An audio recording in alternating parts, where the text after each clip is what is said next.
No, I listen to it all the time. I tell all my friends to smack it raw.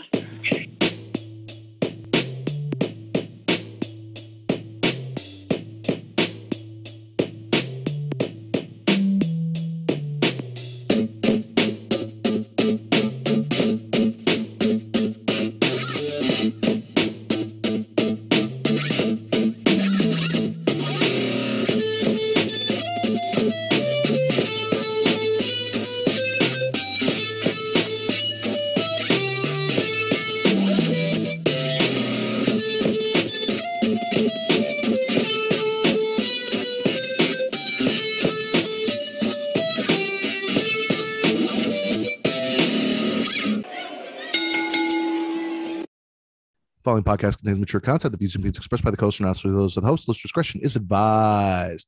Ladies and gentlemen, welcome to the Smackin' Raw podcast episode 218. I am your host, the patron saint of podcasting, the Warden, Matt Ritter.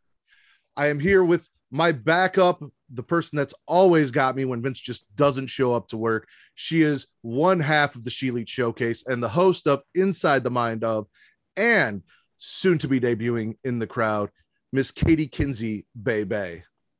What's up? And ladies and gentlemen, it is my honor to introduce and debut on Pornhub for the very first time a man that really needs no wrestling podcasting introduction, but we'll do it anyway. He is the co-owner of Bell to Bells and the host of the self-titled Mr. Warren Hayes Show. It is Mr. Warren Hayes. Hey, thank you very much. Thank you very much for being here. For me being here. Thank you very much for me being. See, that's the thing. Is like usually I get the host. I'm the host, and I do the guest. So I'm like, thank you for being here. Thank you, Matt, Katie. Thank you for being here. It's fantastic. But honestly, I appreciate it a great deal. And this is a shoot, right, Matt? How long have we been trying to make this work? I actually looked yesterday. I think it was like July or August. Jesus. Yeah. But no, it's been longer. I'm sure it's been longer. Well, I think we kind of crossed paths on Smacked Raw maybe a year ago. Yeah. Yes. We may have talked about it then, but it never really went anywhere from there. I did the same thing with Josh Robinson. I hit him up before, like, he did his semi-retirement, and we talked about doing a collaboration, and then it never happened. And then today I randomly said, hey, I need your mustache on Pornhub. Just figured I'd shoot my shot. See what he said. So do you need me to, did he respond? Do you need me to go to bat for you? Not yet. No, but okay. I'll give it 24 hours and then I'll let you know. Okay. Let me know. But no, it's you're really on the cool. clock, buddy. So I've been talking about this, but it's really cool because I've been doing this for 4 years, this podcast, not on Pornhub for 4 years, about 2, but since I started doing the collaborations, I've got to work with a lot of really cool people. Through Smacked Raw, Young Kings Wrestling, Foul Original, Frank Mandolini from Last Minute Wrestling, Kenny from Kenny for Your Thoughts, Apron Bomb, Angle Podcast, Deadass Girls, those wrestling girls, all of these people wanting to come on Pornhub and work with me, and now also to add to the list Mr. Warren Hayes. Like, it's really cool because when I did this, I never thought it was going to be this, and now it is. So it's really cool to have these people that I watch, because I watch you guys, talk to, listen to on the show, doing a show with me. So I mean, isn't it cool though? Like, there's so many cool people who do this, right? Mm-hmm. And that's the thing. And that's one thing that I realized really, really early is, like, there's, people early on that when I do prediction shows, that's usually when I invite people and I reach out to people and I'm like, they're not going to say yes, but no one big dogs me. Like, no one ever is like, oh, well, I don't know, maybe we'll see kind of thing. It's either a yeah, absolutely, or, flat out, no, I can't do it, but let's talk again kind of thing. But no one's ever like too big for their britches and stuff. There's people that I've reached out to try and get on the show that, that just didn't work out. But, you keep trying. Yeah, absolutely. We just did a show with Marks with Mikes as well. And of course, the Get Show Boys. A couple of weeks ago, right? Marks with Mikes was last week. Yep. Get Show most recently, and did a show with Katie and Justin from Get Show last night, which it was fun. And your recent episode of Inside the Mind of with Justin just dropped as well, which is awesome. Yeah. And we got a couple more. I think that maybe we should talk about you and Mr. Warren Hayes doing it, because I think everyone would like to get inside the mind of Mr. Warren Hayes. Ooh.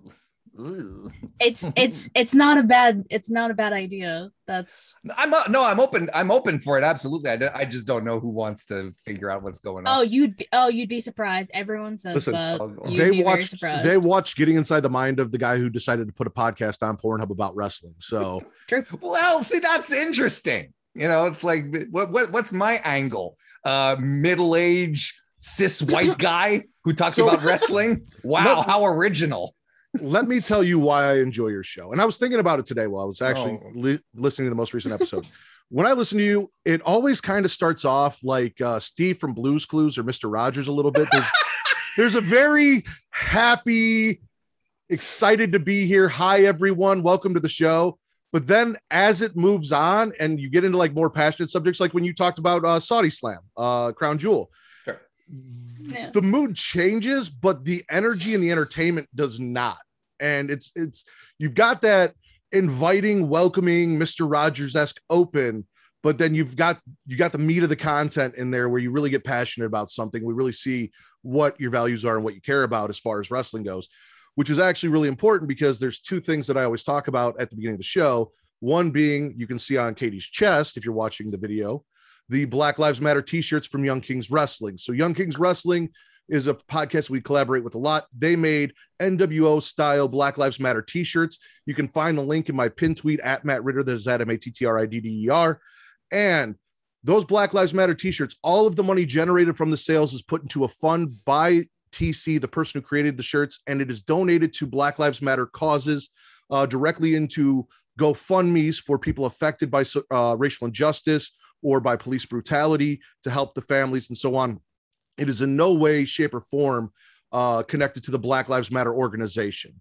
And this month specifically, those pink Black Lives Matter t-shirts, he is raising money and putting it in a fund for breast cancer awareness because it is Breast Cancer Awareness Month. So he's also donating the money from the pink shirts to breast cancer awareness causes. So if you guys are listening and you support either breast cancer awareness, Black Lives Matter, or both, please go get yourself a really cool t-shirt and put your money towards something good. We appreciate it. And they're comfortable. And they are comfortable. I've got a white one myself. If their demand gets bigger, go at YK Wrestling if you want them. He said he'll release the NWO Wolfpack black and red version as well. So if you're not a fan of the black and white, you want the black and red, you go let them know. And when the demand's big enough, we'll put those out too. So, but fantastic. Everyone's spamming. We also do a little bit of news and rumors, and we have somebody who sat on the committee for the PWI Top 150 Women of Wrestling for 2021 this year on the show. And I thought a lot about how I wanted to do this. So I want everyone to go listen to the Mr. Warren Hayes show. So I don't want to do what you did on your show and so much break down the top 5 to 10 women, where they were last year, so on and so forth. Instead, what I want to do, and I'm going to let Katie obviously ask any questions she has about it, but I want to know what it was like to get the call to be part of this committee, what it was like to work with the committee, and then some of the women that you were really fighting for to either get where they were on the list or you wanted to see a little higher. So let's talk about that. Okay. Well, I've been collaborating with PWI for a few months at this point. We've been doing series of interviews, working with Kevin McElvany, who's the current editor-in-chief. Kevin is fantastic. He has such a great vision for the magazine, and he works so hard and tirelessly, and he's such a good dude. Like on top of everything, like a good, fantastic human. So, we work together on collaborations. He keeps feeding us all sorts of content from Bell to Bells at the same time. He's super generous, and the list comes around. The list time comes around, and Kristen, my fiance, Kristen Ashley, co-owner of Bell to Bells, and we're completely interrelated. She's a contributor. She's a regular contributor. She has an article in the print magazine monthly, and she does interviews and so on and so forth. And sometimes some just good old-fashioned nepotism gets you in, right? You just say, "Hey, darling, could you talk to Kevin and maybe ask him, if I can be on the list?" She's like, "I can ask." And next thing I know, I'm on the list.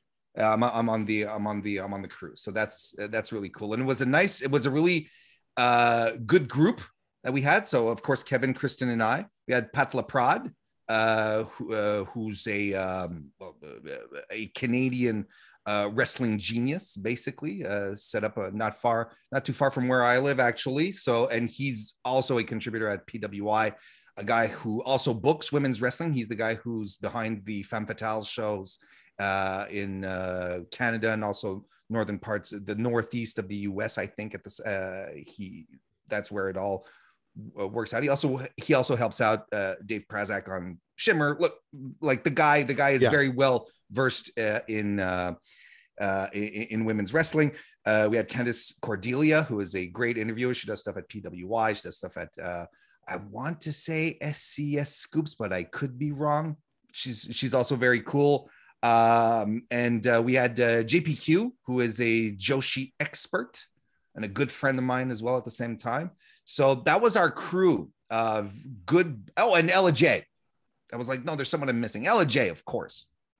And it was a good crew with all sorts of different knowledge and experience in regards to women's wrestling. Getting around the table like that, it was it's a long meeting, because especially since this year, the list was bumped up from 100 to 150. So like in the past, last year they only had 100 to clear, and we went through 150. So there's a lot of stuff that happens. I'll tell you, the hardest part really is to lock in the top 10, the top 20.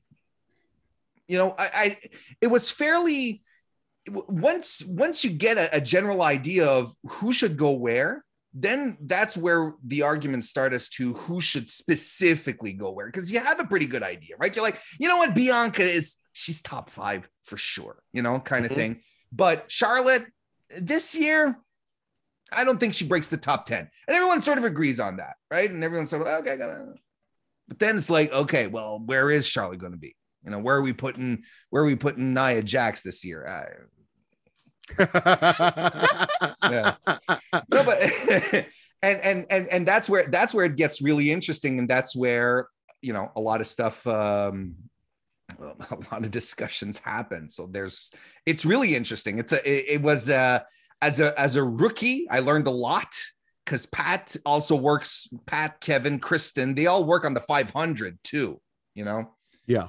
So they've had experience in the past on this. So, I came in as a complete newbie, and next year, man, it's going to be a whole other story, I'll tell you. So was there anyone you were really pushing for that you want to see in a specific spot or even a little higher, maybe? Because I know you're a big Joshi fan, and you talked about how I think almost a quarter, about 22% of the women on the list this year were Joshi wrestlers for the first time. Yes. Well, perfectly transparent. I'm a Joshi newbie as far as it goes. That's why we got a guy like JPQ in, because John follows North American wrestling, follows indie wrestling, but his thing, like he listens to Stardom and TJPW and Seedling, and like he just goes through the entire Wave, Chocopro, like that's all he listens to, and then he's always sending me DMs. He's like, you have to watch, so the fact that the list had so many Joshi women on it, we tried to verify, but we're like, I talked with Kevin about it, and you can't say for sure. He says, but I'm pretty sure. I think it's the highest number, the highest percentage ratio of Joshi wrestlers on the women's list this year. It's about a fifth. 22% was the exact calculations. So that's amazing, right? That shows that that there's really penetration. This is the place to talk about it, right?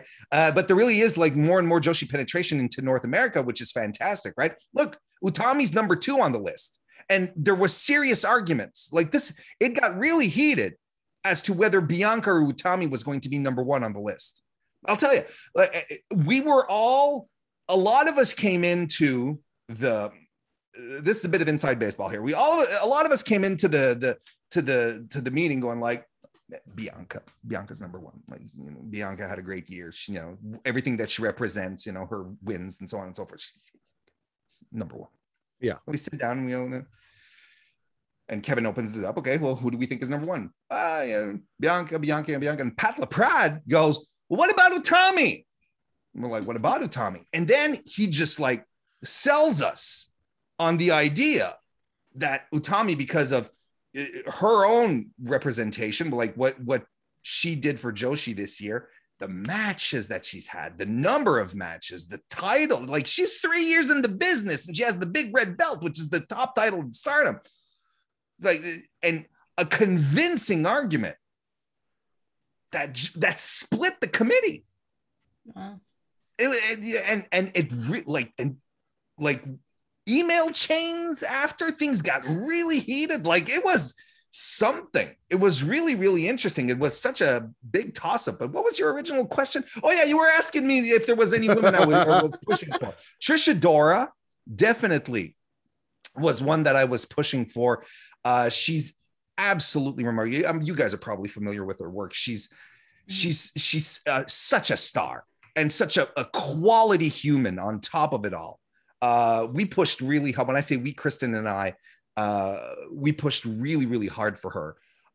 And who else? Masha Slamovich. Yeah. Also, and she ranked pretty high too at 29. I think Trish is at 18, and she's the highest ranking unsigned wrestler in the history of the list. Well, she was unsigned at the time because now she's signed with Ring of Honor. But when the list was coming up, once we packaged the whole thing, she still was independent. Let me see who else was I really. I can tell you I wasn't pushing for Alexa Bliss to be so high on the list. Uh-oh. There were some people on the committee were like, well, why isn't she higher? And I'm like, I did some bits, got some people laughing, but yeah, no, we had to drag her down. There were some people who wanted her much higher than what she ended up being. See, I don't know if you noticed, but with my background and everything here, I am both a huge horror movie fan and a wrestling fan. So characters like Alexa, Malachi, The Undertaker, those hit home for me. So now listen, I'm going to clear this up. I loved The Fiend. Okay. Like I adored him. I think Alexa had something, but the thing is, everything got so corny and stupid with it. The winking doll and all this bullshit. I just couldn't stand it anymore. And I was like, this is too much. Like, it's too much at some point. Like what I dug about The Fiend was that, it's when he started, outside of the red lights, it's a whole other thing. Yeah. Magic was at a minimum. Like there were no spooky, hey, let's do some improv warm-up exercises. Do what I'm doing. Oh, look, this is hypnotism. There was none of that, wacky bullshit that I thought just took away from the stuff. Plus, there's that, but there's also, we focus a lot on stats as well. Alexa didn't wrestle all that much. She didn't have that great an evaluation period, which, by the way, is from October 1st, 2020 to September 30th, 2021. So she didn't have all that great a period as far as in-ring competition goes. She still had influence, she'd get involved in Shayna Baszler and Nia Jax's matches and stuff like that. And she absorbed The Fiend at WrestleMania and she has a doll that winks at us. So, it's like she has a presence, whatnot. But, look, I'm not going to shit on anyone who enjoys it. All the more power to you. But to me, at some point, the Alexa stuff was just too much. It was just too much. No, I hear you and I understand that. And the Fiend thing, that rubbed me a little bit the wrong way with how they did The Fiend at WrestleMania and her involvement. Oh, God, in that. Yeah. But also, while we were here, we've got Crown Jewel, and I kind of decided I was going to let Vince decide if he wanted to do the YouTube exclusive Spit or Swallow recap of Crown Jewel to cover Crown Jewel. But also I got DM'd by one of our patrons, Mike Willis, who submits once a month a topic for us to talk about. Okay. And he wanted to talk about King Xavier. And I'm like, so instead of Crown Jewel, we'll talk specifically about Xavier Woods in the King of the Ring, him winning, and how fucking awesome that was, and kill two birds with one stone. Much better topic. much better topic. But no, I mean, the whole story that everyone that's a wrestling fan kind of knew about, this is what Xavier Woods wanted, and he pushed for it. He's like, just put me in the King of the Ring, just give me a chance, blah blah blah. And then they did, and then you saw kind of the narrative that went around of what's going to happen, who's going to Saudi, who isn't going to go to Saudi Arabia. Will they actually give it to Xavier Woods? Everyone wanted to see it happen just because it's kind of like the boyhood dream come true. Like, this is what he's wanted his whole life. So are they going to do it? Or are they going to be WWE and just kind of flip us the bird and give us Jinder because we're in Saudi, or give us Finn because his name is Prince and blah, blah, blah. Like, but to see it actually happen, like, it actually shocked me. And I was super happy for him. So stoked to see what he does with this, because he has the personality to make this into something fun and cool, whether he decides to stay a babyface and just play it up, or if he decides to go heel with it and do a heel king thing, which I don't think we're going to see because it's the New Day. But either way, he's going to make this fucking work. So I also don't think he'd be heel because we just had Corbin. Yeah. Which... Oh, we'll talk about having Corbin tonight. Don't worry. Fuck that. But no, Xavier Woods being King of the Ring is the best thing ever. He's been wanting this forever. That's the only thing he wanted. You look at E's champ right now. We had Kofi Mania. I talked about this last night. Xavier Woods needed his moment to finally get something. And on SmackDown, he got the "You deserve a" chant. And he even said to Kofi, this is the first time he has got that chant himself. So I fucking love Xavier Woods. He deserves this. Give that man his flowers. Finally. After 17 years in the fucking business, give that man his flowers. Warren? You guys pretty much hit all the talking points. Xavier Woods. No, but it's true. Like, you know, Xavier Woods is the guy that everyone wanted to see win this thing, right? There was no one else that would have done it. And like you said, Matt, WWE being WWE still had us kind of like this, and like, Jinder's going to win, isn't he? Jinder's going to win, isn't he? Because we're so not used to WWE just giving us nice things, right? Yeah. And it's, to me, like, I'm seeing more and more of this discourse appear on the internet, because I think now that there's another national company who has a tendency to give us what we want. I think now we're like, well, why aren't you guys doing this? And when they do it, then or when we feel they're going to do it, we're always apprehensive. But look, they went ahead and they pulled the trigger. And what I want to add here is look at the reaction that came across Twitter when he won from his peers, right? People in the business, people who work the indies, people from the other company. Yep. Giving them, and that, folks, that's a shoot. It means that this is a guy that people legitimately like. They did the same thing with Big E. They did the same thing with Kofi. What the fuck does that mean then? It means that the New Day guys are genuine, awesome dudes. And then you see Kofi, not Kofi, but Xavier cut a promo on social media after, where he's legit choked up and sincere and he's happy. And I'm looking at this and I'm like, why doesn't WWE let their wrestlers be more like this? Let them be human. Let them reach out to us with things that really make them passionate, and we'll get behind them much more easily. We won't need fucking weird gimmicks or these convoluted stories to get us invested if you're just gonna let your wrestlers talk from the heart. Yeah. Well, I'm going to quote Dane Cook here for a second, but it's a very abusive relationship we have with WWE, where they abuse us. And instead of just saying fuck it and leaving, we're like, well, but we still have our CDs in this car. We can't leave them until we get our CDs from their car. Well, listen, I have a theory. That's a very good quote, by the way. Thank you very much, quote. Dane Cook, who stole that from someone else, probably, but still fantastic. But I have a theory about this, and I think this is why I keep watching WWE, and I think it's because there's talent there that I like so much. I think that's what it is. I think that's why people get excited for the draft and the draft always ends up being. But we're for gonna real, talk about that. Okay, well, but still, like I think these are. It's because we're attached to the talent, to the people who are there. You talk about the four horsewomen. I love all four of those women. I want, and I'm so glad that they're on the top. They're at the top of the game in the company. That they're main eventing shows. Like that's absolutely fantastic. I love the New Day. I love Sheamus. I've loved Sheamus for such a long time, and he's fantastic. I even love Drew. There's so many people there.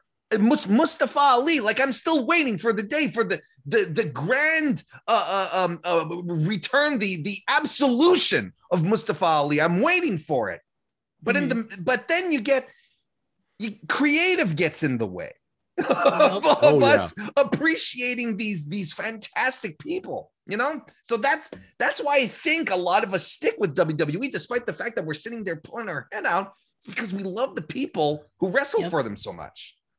And they always keep a few because I watched Bray Wyatt leave. I watched Malachi Black leave, Undertaker retire, and I'm slowly watching all of my favorite kind of characters just leave WWE. We talked about it. I did a draft last year where all of the characters that I drafted were these dark characters, your Dexter Loomises, Finn Balor, blah, blah, blah. And as they're all kind of leaving, it's like, well, fuck, now what am I going to get into? And then they give you Joanne Gacy and stop it. So, I mean, but for anyone who's never listened to the show and this is your first time, what we're going to do is we're going to recap the week in wrestling. Mr. Warren Hayes is going to be our guide. He is going to let us know where he wants to start, and we'll go from show to show. I will do a brief and biased rundown of my thoughts on what happened in the week of wrestling, and then I'm going to open it up, and we're going to talk about what we're swallowing this week, what we like, what we're spitting this week, what we didn't like. And then we'll do an overall spit or swallow for the show. And at the end, we'll discuss, normally we discuss what the best show of the week was, but I figure since you're here, maybe we should end the show with the contract signing. Would that be appropriate? Son of a bitch. Even Marie's coming on later. So did I not tell you that? Motherfucker. All right. Where would you like to start? What are we starting? When's the period? Like last Saturday? We're going to start. We got Dynamite from last Saturday. Okay. Then we've got Raw, NXT, SmackDown, and Rampage. Okay. Look, let's get Raw out of the way. All right. We kick it off with the Charlotte promo. She talks about how she isn't appreciated enough, and all about conspiracy theories and disrespect. Bianca comes out and interrupts to tell us that she is going to be double champ and that she isn't a rookie, despite what Charlotte says. Charlotte attacks Bianca, but gets ran off. And then later on, Charlotte confronts Adam and Sonya about the conspiracy and the way that they're treating her as the Raw champ who's no longer drafted to Raw. We got Woods defeating Jinder Mahal to move on in the King of the Ring tournament, which he will eventually win. The New Day do an interview. Woods and Kofi talk about King of the Ring, and we get the All Hail King Woods, which we were all super stoked for. Austin Theory defeats Jeff Hardy again. Theory does an interview saying he looks down on Hardy. We get some 24/7 BS that interrupts the interview. So Theory challenges Truth. Truth comes out, accepts, but says, it's not for me. It's for my friend Jeff. Jeff comes down, takes another loss. Theory takes a selfie. Jeff knocks out Theory. Jeff takes a selfie. This is all fucking terrible. Big E and Drew McIntyre defeat Rudolph. There's a little heart-to-heart before the match between Big E and Drew where they decide they're going to put their differences aside to a crown jewel because WWE. Big E does his entrance in Drew's face, like really aggressively, which I enjoyed the shit out of. And then Big E and Drew just keep it together until after the match. So that was nice. Also, Big E and Drew tore it down at Crown Jewel, had a great match, probably Big E's best singles match. So there's that as well. Street Profits do their thing, running down the show, hyped to be on Raw.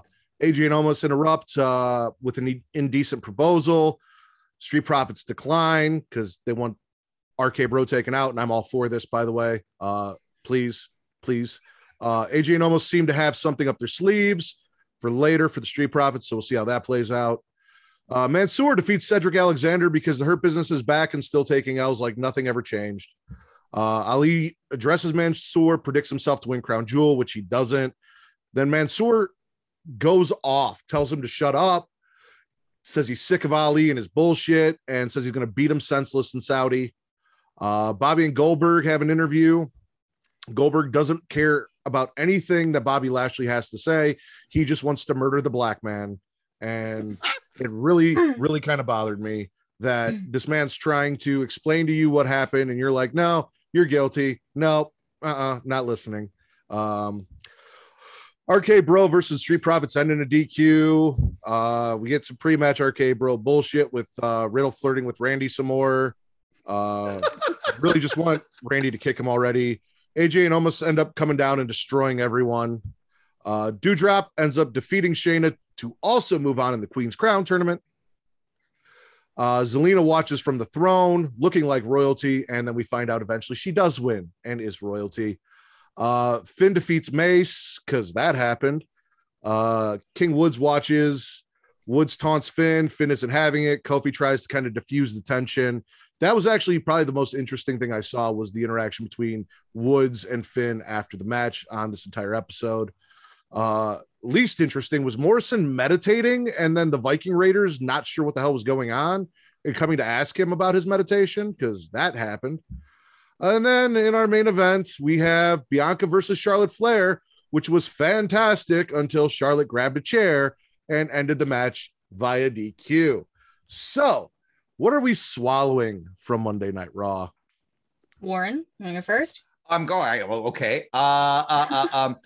I think my God, Raw is such a rough. I think. Look, okay. I think I will swallow the bit in Bianca's promo where she tells Charlotte that you don't go here, right? Which is an exact callback to the promo that she cut in NXT 2 years ago, when Charlotte was invading NXT and was the NXT champion and whatnot. That didn't happen. No, Yeah. Well, that's right. According to WWE, that's Charlotte true. was never NXT champion, and Bianca and Charlotte never wrestled. That's right. Yes. Yeah. I think. Yeah. Because that kind of popped me. And look, I think there's one thing that I feel like not a lot of people talk about, including myself, is how good Bianca has become on promos. Oh yeah.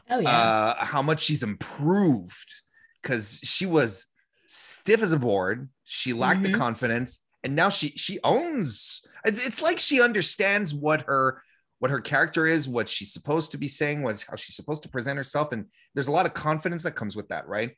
I'm so glad that they dumped the vignettes, the stupid ass, track vignettes, and then to show how fast she ran, and then the trivia nights to show how smart she was. Like it was just let the woman wrestle. And that's what they started to let her do. And then she gets on the mic and she can hold her own.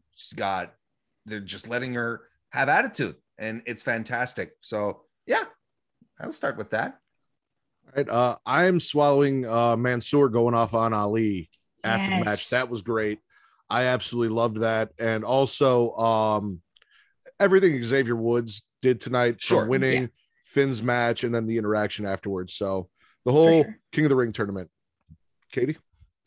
I mean, you brought it up already. Big E screaming into his face. Big E is such a treasure. Great. He's such a treasure. The best. He's so good. He's one of the, everyone was giving him shit. Oh, you have to be more serious, be champion. Bunch of bullshit. Clearly fucking not. Because he's champ and he's killing it. I was one of those people that thought before WWE put the title on him, he was going to have to be serious. And I am proud to admit that I was wrong, because I love this Big E. As I've said, he is the #1 wrestling porn or a podcast on Pornhub's champion. He made love to that Money in the Bank. He grinds. He lets men oil him up. He is all sorts of entertaining. He is my champion 100%. I'm happy that Big E stayed Big E and won the champion the way he was. So it's a weird thing, right? To have these discussions where it's like, well, now he has to change. Like, why would you change what brought you to the dance? Well, exactly.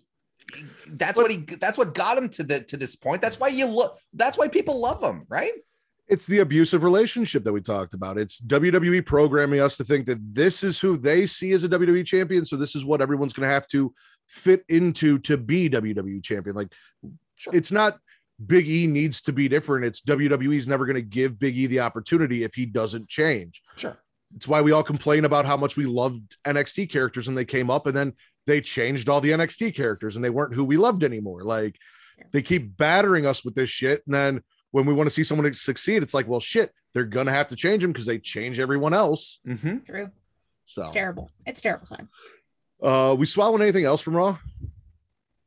I mean, I'm going to swallow Jeff Hardy losing because he was on his back, which is how he spends the majority of his matches when he falls off things. And Matt Riddle getting squashed by almost an AJ. That was fun. I'll definitely swallow the main event until the finish. Because yeah. I thought they were tearing it up. You know, here's the thing, right? It's like it's stuff that still boggles my imagination. But you know, the women show up every time when it's time to main event any of these shows. You know, the SmackDown, the supersized SmackDown. Sasha and Becky had it ruled. The match they had just absolutely ruled. And you have Charlotte and Bianca on Monday. They're doing fantastic stuff. The ending is complete garbage, just completely nullifies, you know, it's like WWE saying, haha, why do you get invested in what we do? There's no point, you know, kind of thing. To me, it's it warms my heart when I see that kind of stuff. And then at the same time, it frustrates me because then I'm like, why in the meantime are you letting the rest of the division have 2 to 3 minute matches where no one is learning anything? Like they're yeah. Wrestlers will tell you time and time again, you don't learn anything by doing 2-3 minute matches in a ring. You go in, you do your spots, but you're not learning anything. You're not moving forward. And on top of that, WWE as a booker, I know they don't necessarily see themselves anymore, but as a booker, they're not heating anyone up to be a challenger once this program is done. Mm-hmm. You know, they just like, you know, and then it's like, okay, you're done. We're going to put you in. And then fans have a tendency to reject whoever they're putting into that position because that person hasn't been heated. You know? Well, I agree with you. I'm going to swallow all the way up, but getting into our spits, unless you got anything else to swallow, Katie. Yeah. We'll spit the ending because they botched the money shot. Like, perfect match, botched the finish. How do you miss the money shot? Like, 21-minute match, you know, including commercials, of course, 21 minutes, the women on a Monday night. How do you end it like that? Because it was the last third of that match. I was into it. And I don't get into Raw matches all that much, but I was into it. I was glued to it. They were getting me with the near falls. And I was to a point where I was like, Bianca just might do it. Bianca's going to do it. Oh, yeah. And it's always the same thing. Then you talk about it with people and it's like, well, they did that to protect them. Well, listen, basic logic is this. If you put 2 people in a match and you have to protect 2 people in that match, don't book the match. Just don't book it. It's just as simple as that. And Charlotte doesn't ever need to be protected. Charlotte is built so solid, there's no need to protect her anymore. Nope, absolutely not. What else are we spitting from Raw? Look, Goldberg, my distaste for Goldberg is legendary at this point. But the thing, look, the guy has one tone and it's just like smug. Like, regardless, like he never changes. Like, nothing seems to phase the guy and it's super annoying. So when I see this guy, who's threatening another dude with murder, and he's got a big smile on his face, I'm going to kill you. I'm coming to get you, and I'm going to leave your body in the ring dead. And he's smiling, and I'm like, what the hell am I looking at? Like, it's a psychopath. No anger. Exactly. No anger, no passion. If Bobby Lashley beat up my kid, and, you know, I was strong and powerful enough to even think about threatening Bobby Lashley, I wouldn't be like, Bobby Lashley, I'm coming for you. No, I'd be like, you motherfucker, you beat up my kid. You sent my kid to hospital, whatever. I'm coming for you. And I get dark. I get psychopathic, right? Not like, Like Goldberg is just a one note. And can we spit even the fact that he won against Bobby Lashley? Because that means Bobby Lashley never beat Goldberg. Bobby Lashley never beat Goldberg. The match that they had, what it was it at SummerSlam, that was thrown out. It was referee stoppage, yeah. Yep. I was there. Bobby Lashley, WWE champion, fantastic WWE champion, FYI. The Almighty never beat 54-year-old over the hill, never actually had any wrestling talent. Bill Goldberg can't put him away. Bobby Lashley is a legit MMA guy. What the hell are we doing? See, the fact that I know that fact now pisses me the fuck off, and it makes me hate Bill even more. Welcome to the club. And also, Bill's kid should have never gotten the fucking ring. That's on him, 100%. That's bad parenting on Bill's part. Fuck them kids. That's what I was going to say when Warren was talking. He's like, if Bobby Lashley beat up my kid, I would look at my kid and be like, hey, listen, you probably shouldn't have gotten the ring. You might want to leave this guy alone. Like, I don't know what you're thinking. Hey, you're grounded. The fuck are you doing? But that's just me. Don't jump the rail. Yeah, nobody asked you to get in here. Stay with your football buddies. Like, just you guys, go backstage and vape. Here. Fucking vape. But it's true. That infuriates me so much. I can't stand the guy. But yeah, like, and the fact that Bobby Lashley, like, what is the advantage of Bill Goldberg going over anyone at this point? Nothing. It generates nostalgia. Nothing. It gives nothing. That's it. I don't know. Fuck. Oh, it makes me so mad. I agree. I also think we will all probably unanimously spit the Doudrop Shayna match just because they gave the women no time whatsoever. You talked about the narrative and how casual everyone was about, oh, well, Doudrop's going to win. Shayna's not going to win because Shayna's LGBTQ and, they're just not going to let her go over. Like, the fact that this is your first ever women's King of the Ring, Queen's Crown, and the match in Crown Jewel almost had more time than the entire tournament itself is ridiculous. Like, how are we building up these women to look credible, to challenge the 4 horsewomen or, an Oscar or Bianca, the select few that make it up to kind of that tier? Like, nobody really got built in that tournament. You took Toni Storm out right away. Liv was gone right away.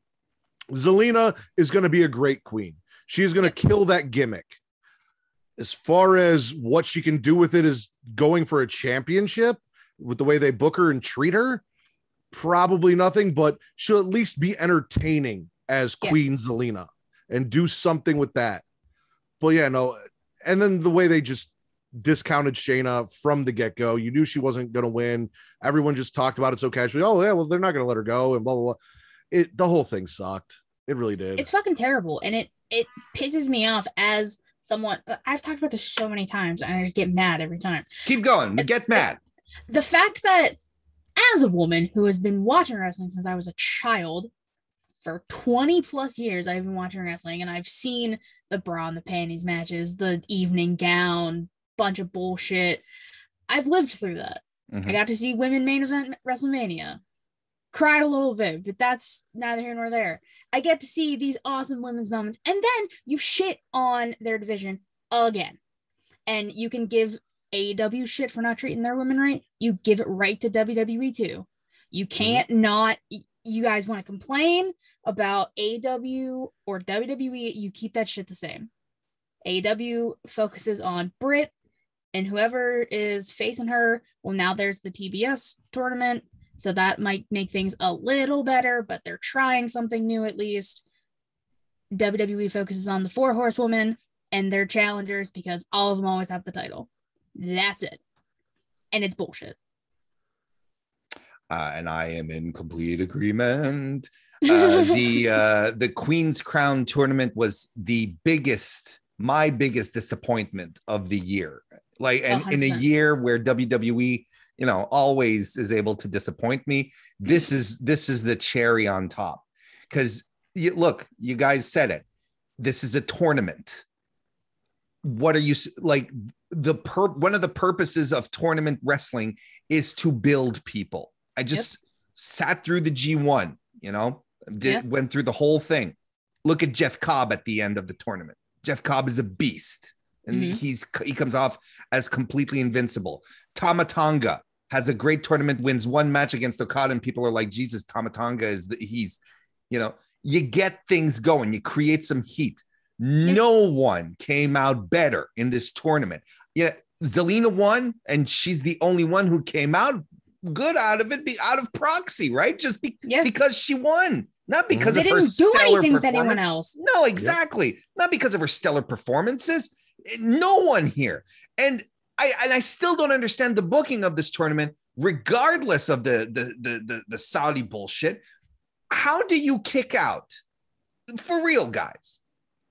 How do you kick out from the first round your most natural underdog babyface in Liv Morgan? How do you get her out? Now, I am not going to sit here and tell you that Liv Morgan is the next Minami Toyota. She's not, all right?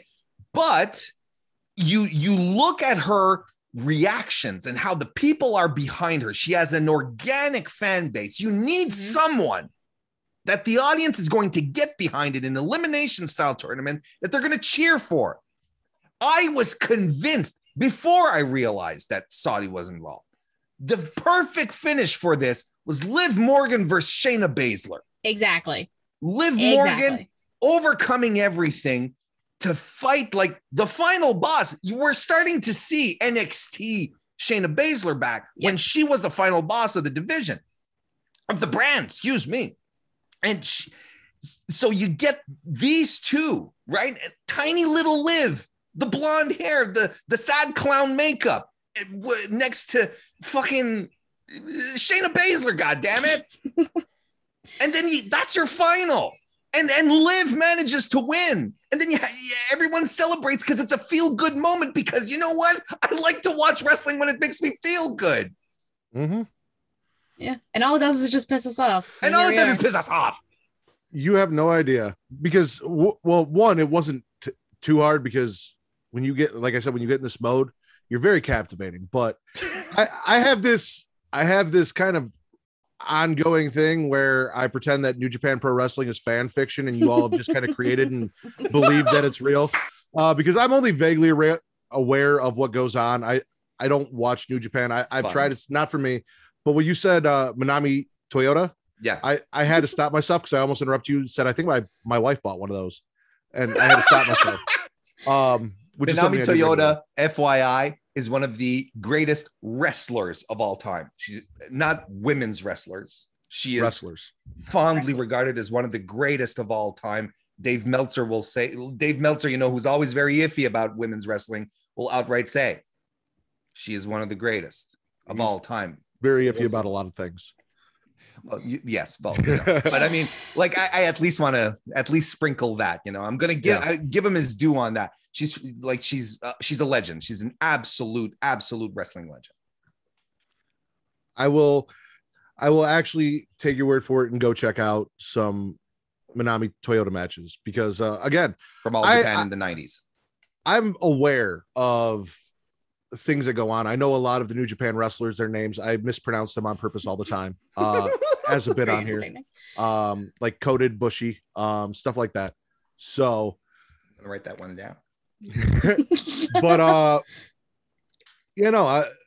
I when you were talking about Stardom earlier and Utami, again, I was listening to your show and I was like, all right, I've never watched Stardom. I actually don't know who this woman is, but the passion that you talked about it with made me like, maybe I should go check this out. You talked about a lot of her matches and everything. So like I said, part of me, the gimmick part was like, got to throw this in, but also I was so captivated by, like, I'm just listening to you go and I'm like, oh, missed my spot. So you're like, shit. I'll let you moments do the bits. Absolutely not. Please keep entertaining the people that are watching the show. Hopefully they come 100%. Back. They will. Overall, Raw, spit or swallow? Spit. Spit. Definitely spit. All right. Where you want to go next? NXT, AEW, SmackDown. Let's do NXT. Let's NXT. just skip, yeah. All right. We kick it off with a Carmelo Hayes promo. He's interrupted by Johnny Gargano, who tells Hayes that he's getting back to being serious because he lost his way. Ha ha ha. Gargano challenges Hayes. Trick says that Gargano should be worrying about Indy because she's been in their DMs, and apparently we're just playing in this whole idea that that's actually his daughter. When okay, Hayes and Mello look for the North American title, and I'm sorry, Loomis comes out because he's not having them talk shit about his wife. Goes after Trick and Mello, goes after Trick. Mello saves him, but drops his title. So now Dexter and Johnny have possession of the title. So as they're looking for it backstage, they find an invite to a haunted house next week for Halloween Havoc. And I am all for Dexter Loomis, Carmelo Hayes, and Trick in a fucking haunted house with a little bit of Johnny in there too. Odyssey Jones defeats Andre Chase. Imperium defeats Diamond Mine. Kushida and Jiro cause a distraction during the match for Diamond Mine, and then MSK jump Imperium from behind like the baby faces that they are. Yep. Hipster Kyle goes on a weird bonding adventure in the woods with Von Wagner. That was something. My boy Joe Wayne Gacy seduces Harlem from behind a glass window. I don't know if he's held captive in the basement or what's going on with those two. Again, Harlan looks like Snitsky fucked Brock Lesnar, and that's what happened. That's what we have. Mm-hmm. And then they locked him in a cage in the basement behind a glass window. Legado does an in-ring promo. Santos is pissed. He wants revenge on Mello. Elektra starts to talk, but gets interrupted by Cora Jade, who comes down and then beats her. Cora Jade defeats Elektra Lopez out of nowhere. We got the big bad booty breaker and Ciampa doing an interview. Braun tells Ciampa to be careful. Ciampa tells Braun that, you said you were going to take care of me, so I'm just going to follow you around. Like, take care of me. Do what you said. Io defeats Persia and JC Jane in the triple threat match to decide which team gets to spin the wheel and make the deal. We get a Scareway to Hell ladder match, triple threat for the women's tag team titles. There's also a big backstage brawl during the show. My boy Tony D'Angelo defeats Ru Fang. Tony is accused of Lash's producer going missing, says he knows nothing about it, and pays off Samantha with a little shoulder pat, tells her forget about it. Love this man so much. Jiro and Kushida have a vignette about going back to the future, so that's going to be a thing. Briggs and Jensen lose to Legado. Legado jump Briggs and Jensen on the way down to the ring. Doesn't end up getting the win. LA Knight defeats Grayson Waller to become the host of Halloween Havoc, and nobody asked for either of them to be the host. Exactly. Nobody wanted this. And then in our main event, Ciampa and the big bad booty breaker defeat GYV.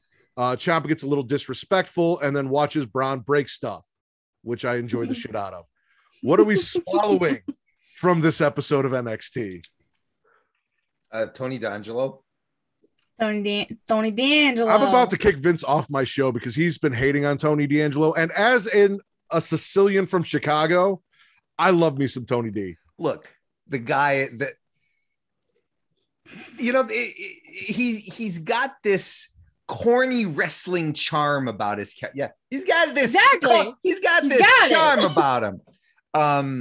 No, but he really does. He's got this, like, the corniness that's cool sometimes in wrestling. Mm-hmm.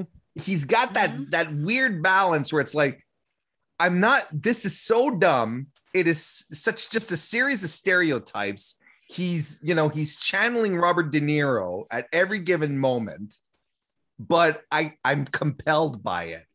Going, forget about it. At the end of the match, when Incredible. Popped because it's so stupid. Get yourself something nice. Oh my God. I love it. I feel like Matt and I are the only ones, like, in our little circle are the only ones who actually like Tony D'Angelo.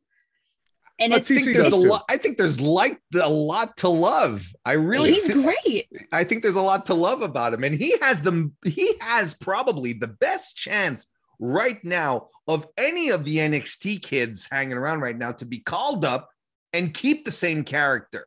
That's true. He'll keep that for 100%. sure. No, I love it. I love the producer in the trunk, and then I love all of it. that. It's fantastic. Go ahead, Katie. I mean, you have to swallow Trick, Mello, Johnny, Dexter in the beginning. Mhm. And the fact that Johnny called Dexter his son-in-law. I was like, oh, You know that's me. nice. I'll swallow Dexter every week, I twice know you on will. Sundays. Twice on Sundays, I love me some exactly. Dexter Loomis. The haunted house thing should be pretty fun. What's Oh, yeah. look, honestly, the Cameron Grimes Dexter Loomis haunted house match last year, Cameron Grimes carried that shit. He was Fantastic. spot on from top to bottom, just living yeah. through the horror tropes and being perfectly ridiculous with it. I think, look, if Trick and Carmelo are able to get that same type of campiness, it should be a lot of fun. Oh, and I feel yeah. like Johnny's going to be involved in some way, shape, or form too. So Mhm. Johnny's going to pull through for it at least. Sure. Because it's Johnny fucking Gargano. Indeed. I'm also going to swallow. What was it? Oh, the women's triple threat with the Stairway to Hell. Io, Persia, and Jane. This was kind of the first real triple threat but singles view we got of Persia Parada, Indy's tag team partner, and I've enjoyed everything Toxic Attraction, as we know. Love me some Mandy Rose right now. Loving Gigi and JC. So this was all really cool, and getting a triple threat ladder match, Stairway to Hell match for the tag team titles, which is more than WWE's done with the main roster women's tag team titles. I'm all for it. This should be a hell of a match. Don't even get me started. Don't even get me fucking started on those goddamn titles, Matt. You know I'm mad about it. You know I'm still mad. I know you are. So does that mean it's going to be Indy, Gigi, and Zoe in the ladder match, or is it going to be the tag teams? It's going to be the tag team. So it's going to be Io and Zoe versus Gigi and JC versus Indy and Persia. So they just did the triple threat match to see which team got to spin the wheel. That makes sense. Okay. Yeah. That's why I was confused. I hope Io beats the shit out of Zoe in this match. This is the resolution that I'm waiting for. I'd be about it. The thing, no, honestly, because Io right now has the most consistent character ever since she turned on Candice LeRae. Yeah. She has been the most consistent character in all of WWE. She's a loner, doesn't care about anybody else, she wants to get in the ring, win matches, get paid. That's all. She wants to go home after. That's what. And Zoe's like, we want to be friends. And she's like, I don't like you, I don't like you, and I don't like you. It's like, I love that shit. So I don't want this angle to end with Zoe finally gets Io to like her. I want Io to kick her in the mouth. That's with what a I ladder. want. Yeah, off the ladder. Off the ladder, exactly. I'm all for it. I'm also going to swallow Joanne Gacy. I don't know what it is about Joanne Gacy, but no, listen. This American Psycho / weird cancel culture thing. It's it's not great, but it has my attention when it really shouldn't. Him coming out and kind of doing a heel version and mocking the whole cancel culture safe space idea, but also doing it as a possible pedophile / rapist. I'm not really sure what is going on with him for whatever reason. Really kind of intrigues me as to what is going on with this man. And I also want to see him get hurt all of the time. And I will say he would have been a much better Halloween Havoc host than LA Knight or Grayson Waller. But we know who the true host is. The true host should have been Shotzi. I would have brought her down, let her do her thing. Sure. Yeah. I mean, we're going from here to there as far as hosts go. You can't see my other arm. That's how bad it is. I'm going to respectfully disregard your opinion in regards to Joe Gacy. Here's the thing. Joe Gacy is the modern day representation of WWE taking shots at society that wants to shut them down. He's the new right to censor, right? He's the new, WCW standards and practices, right? That's what he is. He's this social trend that WWE hates because, there's always people bitching and always saying stuff and canceling their wrestlers. And, it's like, we can't do what we want. So we're going to mock. We're going to mock them. We're going to mock these people, just like we did when we did right to censor and so on and so forth. And you know what the thing is? Matt, I don't want to burst your bubble. You know what the thing? It's not going to get over. None of those gimmicks got over. It's going to die. And Joe Gacy's going to suffer for it. And it's a shame because Joe Gacy is a very decent professional wrestler. I will argue that Stacy Keibler did get over as standards and practices. She got over not because of standards and practices. She got over because her name was fucking Miss Hancock. That's why she got over. She did get over. Also, probably the closest thing we got to getting over was ECW's Cyrus the Virus. Yes. Yeah. Yes. But, ECW is special. The whole thing. We swallowed anything else from this show? Braun and Ciampa? Or just big bad booty breaker in general? Big bad booty breaker. Always. Braun rules. Baby Steiner's iconic. Mm-hmm. Yes. What about spitting? What are we spitting from the show? LA Knight winning. Stupid. Fuck that. That's absolute bullshit. Like you said, Matt. No one asked for this. No one asked for it. No one's like, hey, cool, LA Knight. What is he going to dress up like the vampire from Fright Night? Is that going to be his thing? Because I don't know what his gimmick's going to be. Put on some bolts on his neck. I am holding out hope that they let him host and Shotzi shows up and takes him out with the tank and takes over the show. I know they're not going to do it, but I am fucking holding out hope. That would be fun. That would be fun. We don't ask for much. Fire that dildo launcher right in his crotch, take him out for the rest of the show, and then do your Shotzi thing. That's all I want. But because her fits at least from. Oh yeah. Oh my God, I love Shotzi. That was absolutely fantastic, and she said it herself. Perfect. It was a dream for her to do that. Like exactly, she used to do she was on a horror showcase show. She's done 3 low budget horror movies but outside the movie, she was like she didn't she do, or was she there was like this show in LA in the 90s, like on a local station that would broadcast, like they'd show like on the late night show kind of thing. They'd show B movie stuff. I don't know if she was a host or she was a dancer there, but this was kind of part of her. Yeah, it was kind of trashy, it was just the whole environment. And she that was like something she wanted to do. That's something that she wanted to do. She wanted to host like a horror themed event like that. Kind of like her own version of Elvira, or for the people from Chicago listening, you may know Svengoolie. Like it's a little more campy version of Elvira, a dude that is locally here in Chicago that everyone knows and loves. If you're a horror fan. And that's the thing is, like you said, trashy, but like 90s wrestling was trashy. Horror movies have a tendency, especially my favorite slashers, to be a little trashy. So you're gonna get. And I say the 90s, but Shotzi's not that old, so it's more like the 2000s, early 2000s probably. I'm also spitting the whole hipster Kyle and Von Wagner lumberjack. What the adventure. hell is that? No idea, but they are doing Kyle O'Reilly no fucking favors at all. No, nothing. Like, God bless Kyle. He's not like, he's not a fountain of charisma, right? That's not why we love Kyle O'Reilly. But putting him next to Von Wagner, who is just like, he's a starving abyss of charisma, just like sucks everything around him. I don't know why anyone backstage said, let's push this guy.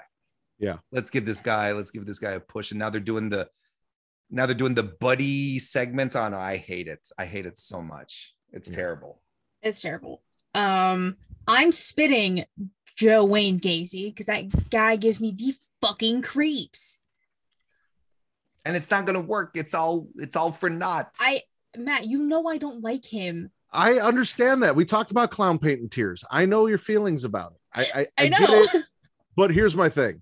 He put the child of Brock Lesnar and Snitsky in a glass cage in his basement. He stroked his cheek seductively. It is creepy, but I like creepy. No shit. I know. So this is too far even for you. I respectfully disagree. Though I do agree with what Warren said about how this is WWE mocking these people, which is not a good thing because you need stuff like this. There's a reason it exists. There's a reason people complain and bring things up. So shame on WWE for that. But also, I have a hard time not enjoying him caressing the glass with a monster on the other side that he is seducing to do his bidding. I'm telling you right now, at some point, he's going to drive a white van into the NXT parking lot with Harlan in the back. They're going to abduct people. We're not going to see them for a while. It's going to happen. It'll say free candy on the side. It'll be fun. The fucking worst. Stop. Can I spit NXT 2.0? If you want to, yeah. I think because I'm at a point right now where here's where I'm like, I'm seeing all these new faces. They're going to try out all these great things with them. And now that they're clear, they've completely changed the direction. I think we're seeing where they're going with this. No one's going to survive NXT 2.0 when they go up to Raw to main more than ever. No matter what they try to do here with whatever gimmicks, whatever they try to create for these people, nothing's going to translate onto main roster. I think more than ever, because now the perception is that this is developmental.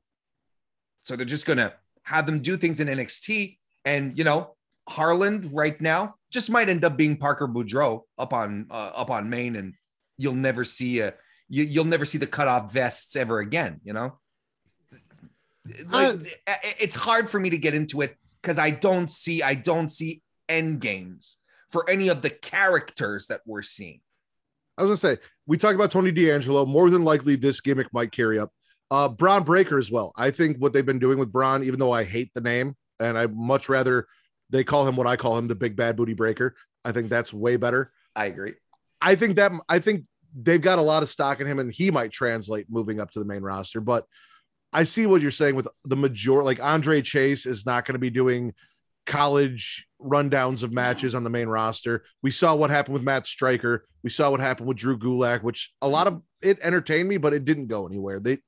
Those kind of things go to die on the main roster. So, even a guy like Jiro, like these are all people who are doomed all over them.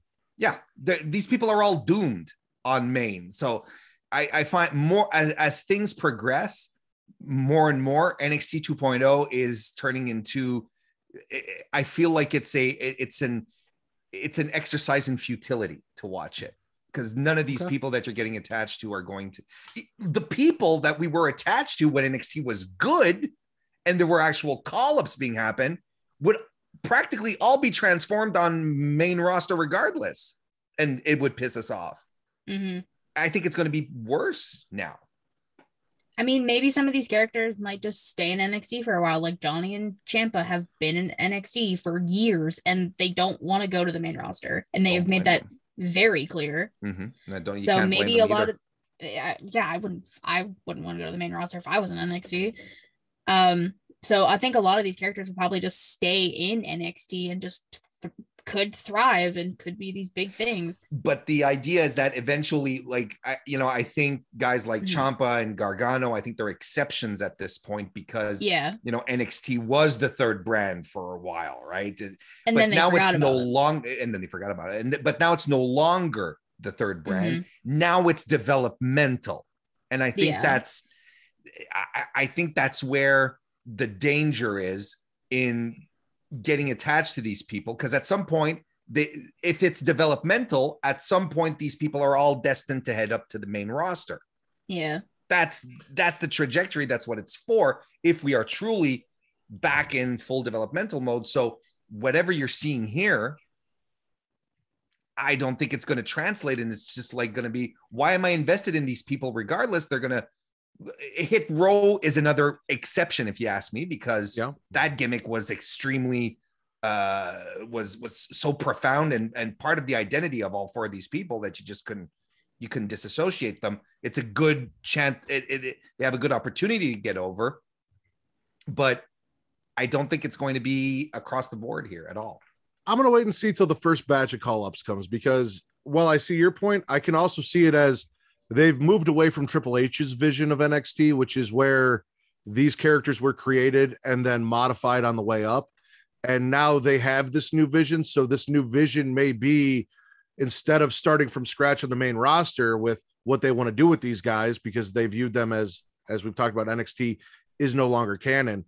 Maybe they're going to cultivate these characters here so that they can translate up, because now it's not so much Triple H's side brand, but okay, I see what you mean. The system. Okay. So fair. We'll see.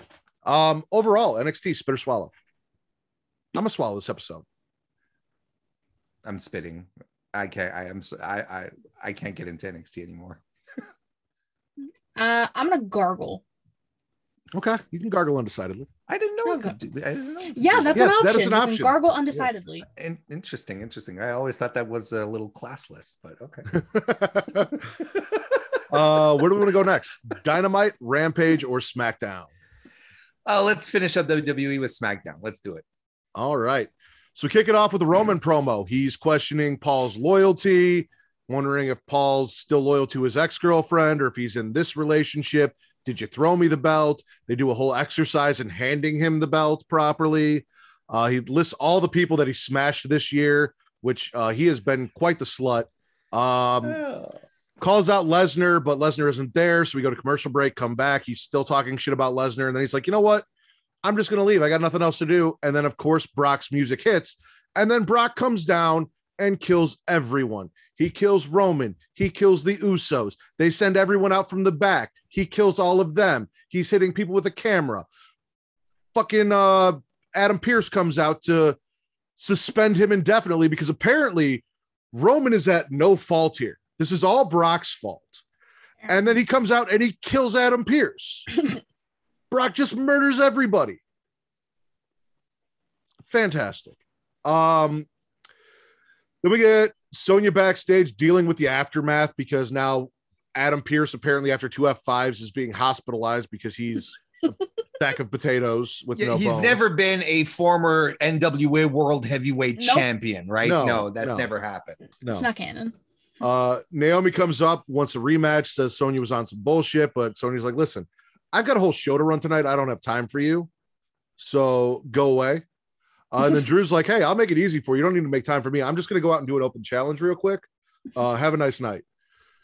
Drew does the open challenge. Sammy comes out, declares himself the best SmackDown wrestler, the gatekeeper of SmackDown, and says when he wins, he will remain the best. And then he loses to Drew. So I don't know if that makes Drew the best or not. We got Xavier's coronation, which was fantastic. Kofi did a great job doing the scepter and the robe and the crown. We got a Becky promo saying instead of a title swap, maybe Becky 2 belts returns. Mansoor defeats Ali again. We get a little bit of the new school SmackDown. You got Ridge Holland, Aaliyah, Sheamus speaking the truth, talking about how he put on banger after banger after banger. Garza and Berto talking about how pretty they are. They all introduced themselves to the SmackDown crowd for the people on Fox who have never seen Raw.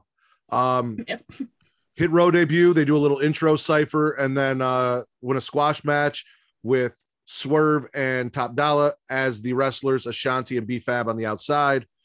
Sonya does an interview about how hard it is to do her job alone because she is the first person to ever hold this position with no help whatsoever, and it is very tough to do. Shinsuke loses to fucking Happy Corbin to become the #1 contender for the Intercontinental title, and I'm going to be honest with you, I've been thinking about it since it happened, and I still cannot remember who the fucking Intercontinental champion is right now. Not gonna lie. It's Shinsuke. No, Shinsuke's not the Intercontinental Champion, is Yes, he? he is. Yes, he is. Oh, Jesus Christ. Well, look at that. Oh, I thought this was a bit. No, I was dead serious. Completely No, did not realize he was Shinsuke serious. was not Intercontinental Champion right now. Yeah, Shinsuke. I get distracted by Boogs and I don't pay attention to what Shinsuke is doing with his guitar playing. Didn't even realize he had the belt with him. But yeah, no, WWE trope. That makes sense. Beat the champion to be number one contender for the title. And then we do the fucking title exchange between Becky and Charlotte in our main We even have event. to talk about it. I mean, we're going to spit it and I'm going to bitch about the brand split and all of the shit that I took on the internet and then how this fucking turned out when everyone's telling me, give it time. It's going to lead to something bigger, blah, blah, blah, blah, blah. So when I get into spits, I'll spit that. But yeah, I can't that shit happened. What are we swallowing from SmackDown tonight? wait. Xavier Woods, King Xavier, 100%. Mm-hmm. I mean, again, give him his flowers. That's all we got to say. We hyped him up in the beginning. That's all we really have to say about it. You know, I usually cringe at the celebrations that they do, you know, WWE occasionally, frequently, you know, it's like celebration for the new, you know, because it's usually the heels and it's always the same bullshit, right? It's always the same. I want it. Now you see, Kofi can carry this corny King of the Ring thing. You know, he's standing there and the crown's a little crooked on purpose, you know, and he looks like like he's holding the scepter. The whole thing is goofy, but it works. It works because it's Kofi Kingston. Because Xavier Woods. Excuse me, Xavier Woods. Because I was thinking of Kofi doing the intro, which I thought was so cool, right? Yeah. Which was such a fantastic touch. But you have Xavier there just looking exactly what you pictured in your mind. You know, the crown, the scepter, the cape, and just like, and he's just enjoying it and playing up the part and doing it with passion, doing it with fun. Like he's enjoying it, right? And he's not trying to be smarmy or snide about it. He's just like, no, this is what I wanted. This is what you wanted. Let's just enjoy this moment together. And I really liked it. I thought it was great. I'm not gonna lie, I was expecting someone to come out and interrupt the entire time, and I was pleasantly surprised when they did. Refreshing. Yeah. Yes. I was getting nervous. Yeah, It the kept entire going time, on. like, I was who's gonna just come like, out? oh no. No, I was expecting Corbin to pop up. Yeah. I fucking hate Baron. And then it's like an impromptu match. But no, they just let the moment live. Good for them. I'm going to swallow Brock Lesnar destroying all of SmackDown. Everybody. Everyone, putting former NWA champion sack of potatoes, Adam Pearce, in the hospital with 2 F5s. That whole segment was really fun. Nice way. It was long, which is why we didn't get any women's matches on SmackDown tonight, which is going to be a spit. But it took 40 minutes, almost the first hour. But it was a really fun way to start off the show. Really entertaining. So my only complaint, which would probably make me gargle, I guess, is the fact that it took so long to get to the Brock moment. Because the Brock moment was awesome, but we walked through a crown jewel recap, Roman walking to the ring, Roman saying smashed it a little too much for my comfort. Not enough. We talking about not enough. I was gonna say that's right in my wheelhouse. And then going to commercial and then coming back to Roman talking some more. And I tweeted this out, and you know what someone told me? You know what someone told me as to why this segment was so long and Brock came in after the commercial. Do you know what the genius Galaxy Brain told me? No. The reason. Well, probably Brock just got off the plane and, you know, was late to the arena. That's why they stalled. It must be nice to live in a world where you think wrestling's real and all the stuff that they do is actually happening. That they're actually just finally pulling up to the arena when you see them cut back to it. Yes, they are just waiting. arriving. Yeah. Yep. Yeah, they're all just getting there. It's crazy. I love the Roman line. I beat him so bad he's tweeting now. That got a big pop out of me. Funny, yes. That was fantastic because Okay. that is the only plus of them. And it's not so much them stretching it out long, but letting Roman cut promos and kind of putting Paul to the side on this one because he doesn't trust Paul anymore. And I don't know. Last week we talked about whether or not Brock was the side chick. I think Roman's the side chick and Brock's the main chick now. That's what I'm thinking. Because I'm pretty sure Paul was throwing that belt for Brock and not for Roman. And Roman knows what's up and he's not having it. But letting Roman get that personality that we wanted for years that we never saw. And then when he got destroyed on the mic by Cena and just looked awkward and terrible, but what he's found in this tribal chief character that he's really embraced and the little zingers and one-liners that he drops here and there are fucking gold. And this was another one. So, what else are we swallowing? I don't have anything. Drew and Sammy? It was okay. Hit row? No? See, I want to swallow Hit Row just because, like, Hit Row, but an enhancement like match, really? That's it to start? That's it? I don't have a problem with them beating up local geeks. I really don't. I think actually WWE should do that more. They haven't done that in a while. But I thought the whole presentation was very cringe. It wasn't what we got on NXT. No, it was very, hey, we are the super friends. We are introducing ourselves to you kind of thing. And it bothered me because look, it's exposition. And I feel like a dummy when WWE does that kind of shit. Makes me feel stupid. And I don't watch TV to make me feel stupid. I have a mother for that. Well, let's get into our spits then. So you spit and hit row? Oh yeah, definitely. Okay. But the presentation, because I like hit row. I like specifically Swerve and Ashanti. I think they're fantastic. But tonight their big debut, and again, I don't mind the squash matches. I think it's actually good, but I didn't like the presentation. I didn't like their intro. Fair. I'm with you on that. I'm spitting SmackDown preemptively, strictly because I said this on what did we dub it last night? The Get Yo Raw Showcase. Yeah, Get Yo Raw Showcase. I said Becky Lynch better not show up on my fucking TV tonight because you told me that the brand split starts tonight. So here's my thing. If she's a SmackDown Women's Champion and everyone's like, well, she has a reason to be there. She's a SmackDown Women's Champion. We've waited 3 weeks for the brand split to take effect. You could have let the brand split take effect on Raw and then done this, and I wouldn't have said anything.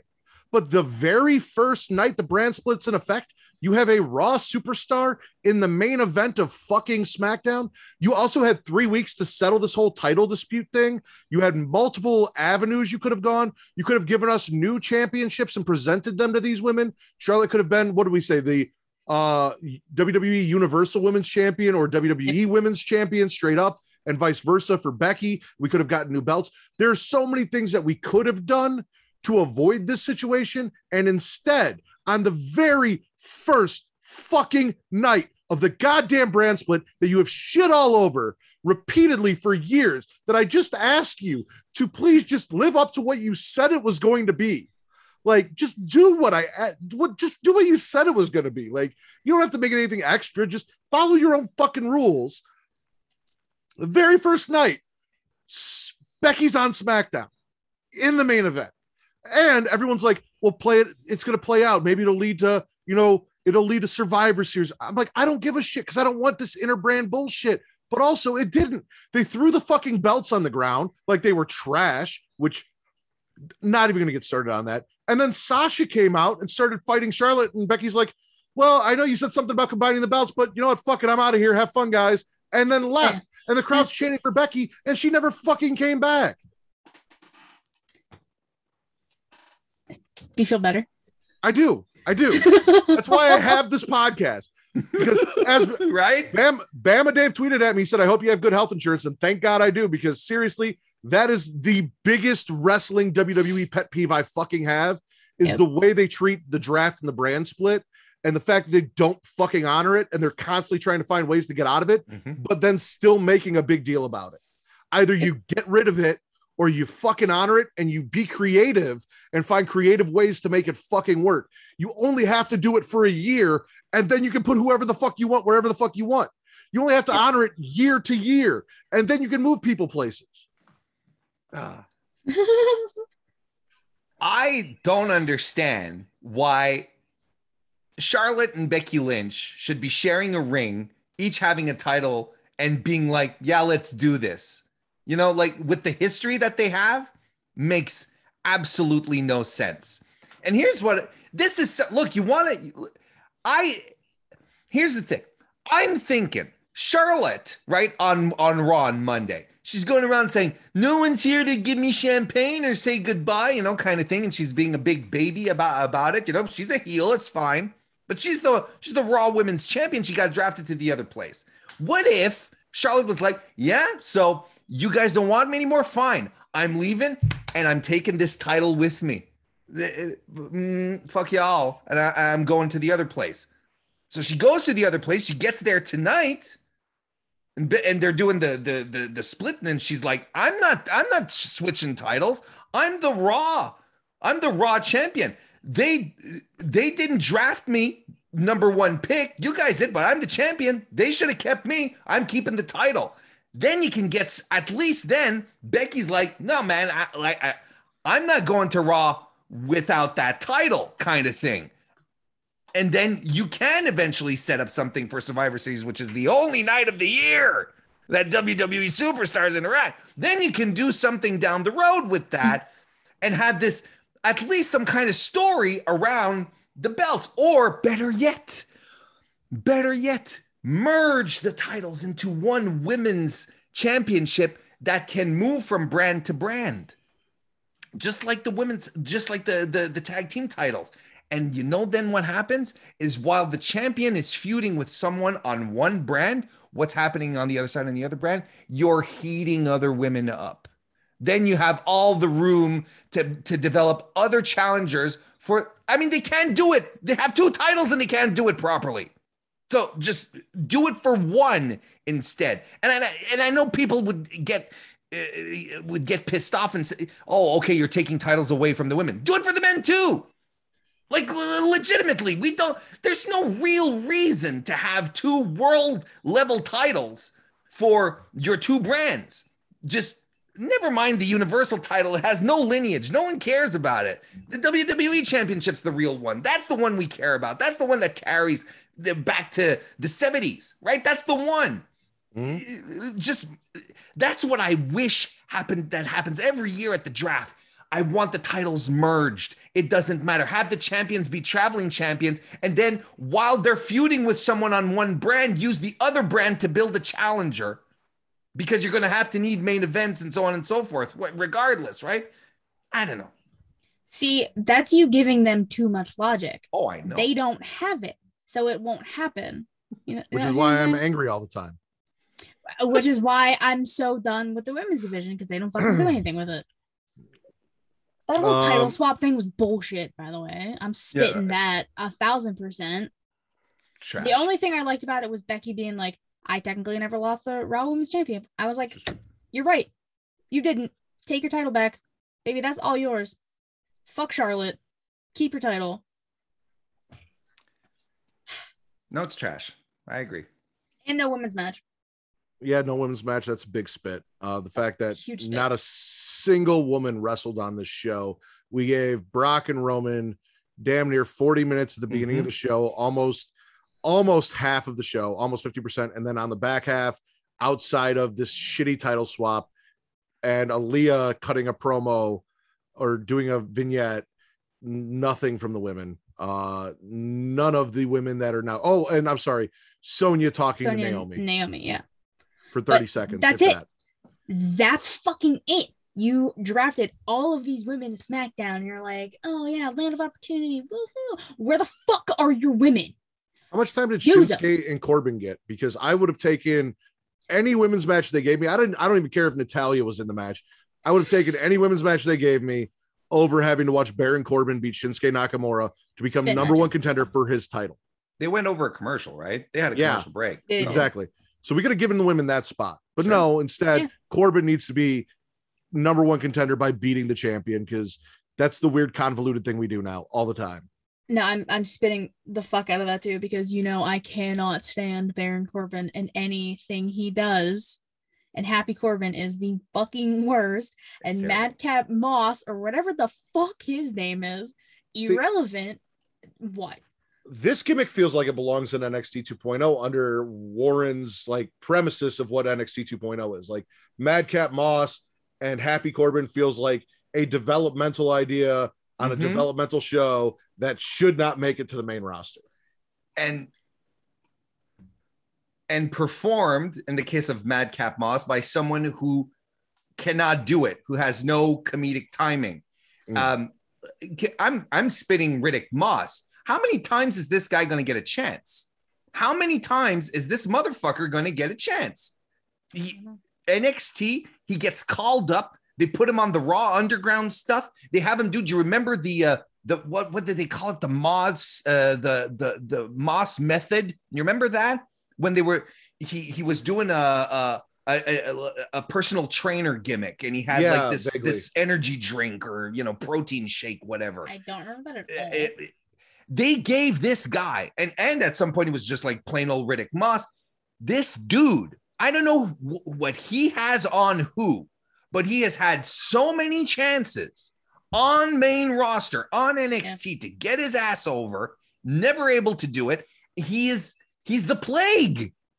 I don't know what he's still doing there. Madcap Moss, it sucks. And I know that I understand the gimmick. He's supposed to deliver dad jokes, cornball jokes. I get it, but there's a way to deliver it so that it does come across as, I'm performing here, where he's just like, yeah, what do you get when you cry? What was the stupid ass joke? I don't even look. I don't listen to anything they say. And meanwhile, you've got Elias, who didn't even get drafted, who's gotten over repeatedly, and then they've just done nothing. But he's dead. He's dead. Yeah, but then came back to life with a giant white hat, and then we forgot about him. All right. Overall, SmackDown, spit or swallow? Spit. Oh, spit. SmackDown is the worst. Spitting it far. SmackDown is the worst WWE. I don't understand people who go around and say it's the best WWE show. That it's not. It's really the worst. This is just 40 minutes without a wrestling match. What the fuck am I watching? And that's why Drew was like, I'm here to give you guys a match finally. It's like, thank you so much, sir. Thank you. I'm kind of upset that Drew didn't show up with his big sword. He did have his big sword. Did he? In his entrance, yeah. Well, I mean, he wasn't waving it around and talking about his big sword. No, not this time. Yeah. No, he's changed. Yeah. For now. We're gonna go Dynamite or Rampage first.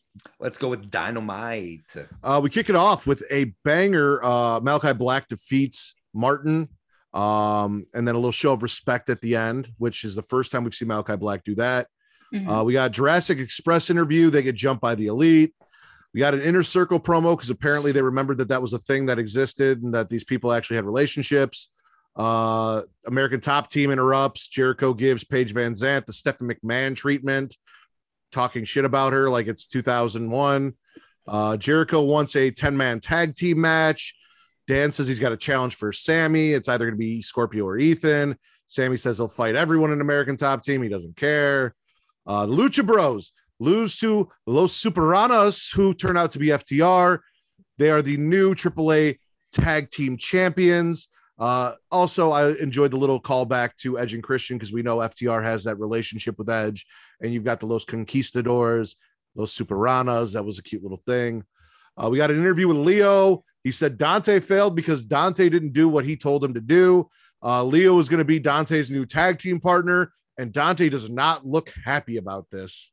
Andrade pays MJF for the FTR beating up the Lucha Bros and taking their titles. Wheeler Yuta is destroyed by John Moxley for some reason. Deeb has an interview. She says that she's trying to drag the division up. Then Sheeta just comes out of nowhere and starts beating the shit out of Serena. And Punk talks about how nice Serena's hair is. That was a note that I definitely had to put in there. Mm-hmm. The Super Clit defeat the Dork Order. Cole gets kissed by Tiny Hands and Reynolds Wrap. Jungle Boy attacks and runs the Super Clit off with a chair after the match.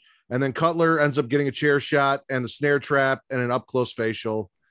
Fun stuff because that's what Cutler's there for. Yep. Cody goes back to school with Arn. Lee Johnson and Velvet are just delivering some tough love and talking shit about him.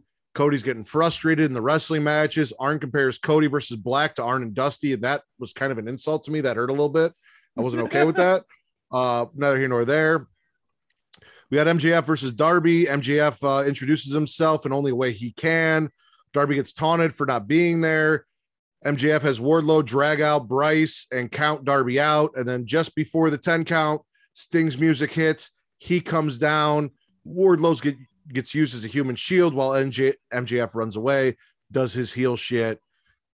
Obviously, there wasn't a match. We got another Tony interview that leads to a brawl between Anna and Britt because every time Tony interviews someone in the back, they fight. Honestly, it's crazy. Kira Hogan loses to Penelope Ford. Ruby Soho assaults Ford after the match. We got an awesome vignette from Miro. I love what they've been doing with Miro over there. Hangman gets on his cowboy shit, comes out, cuts a promo, talks about how he's finally believing in himself like everyone else believes in him. Fantastic stuff. Tree Seaman Danielson defeats Bobby Fish. And then in our main event, or that was our main event, but also they announced the world title eliminator tournament bracket. And I'm a little disappointed that Malachi Black's not a part of it personally. Yeah. There's a lot of people they could have had it. Yeah, no, 10's in there, but no Malachi Black or. Would you stop? He's above titles. Okay. Yeah. What are we swallowing from Dynamite? Hangman Page. Cowboy shit all day, every day. No, it was a great promo. I agree. I love that he's believing in himself. I love that everyone thought, here comes CM Punk, here comes Bryan Danielson. Hangman's on the back burner. We're going to forget about him, blah, blah, blah. And yet here he is back in the picture, hopefully beating Kenny and taking that title.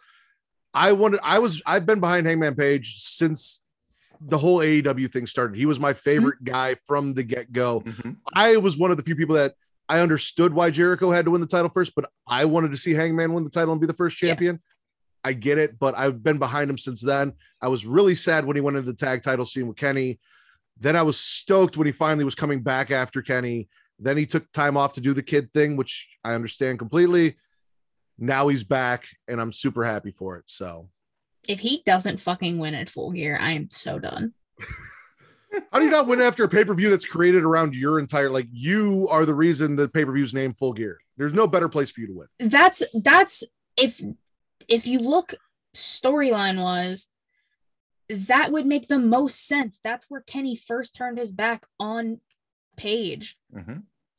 It makes sense. Just give Page the belt, for the love of God. Get it off of Kenny. No one wants to fucking see Kenny as champ anymore. He's doing nothing with the Super Elite. Adam Cole is the most over in that group. You can't tell me otherwise because Adam Cole is a goddamn star. Sorry.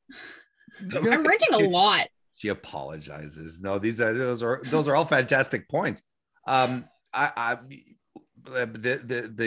promo was extraordinary, and I've seen a lot of comparisons, or at least maybe not because I don't think the comparison is correct. To the the Hard Times promo, but I think this is Hangman's Hard Times promo. As opposed to. I don't think it's a fair comparison because I still think Dusty, it's lightning in a bottle, right? It's but it is his Hard Times. And this is the thing, right? This is and I say this again as a middle-aged man here who sees this younger guy really tapping into the anxieties. This has been Hangman Page's whole thing. The anxieties of his of his age group, his generation, dare I say. You know, I'm starting to feel like I'm 60 here when I say that kind of shit. But and it's something that I not necessarily that I relate to, but I can understand from what from the story that he's telling. This is a guy who came in, was positioned to be the top guy, wasn't able to do it, saw his friends doing bullshit things, wasn't sure they were his friends anymore, ends up winning the tag titles with a guy he's not even sure is his friend anymore, hits the bottle, his friends disown him, he disappears for a while, he comes back, can't get his shit together, he's, you know, there's these weirdos who start hanging out with him. He's like, what the fuck is going on? I don't want friends. And he starts getting his friends back, starts getting his groove back. Whoop, it doesn't work.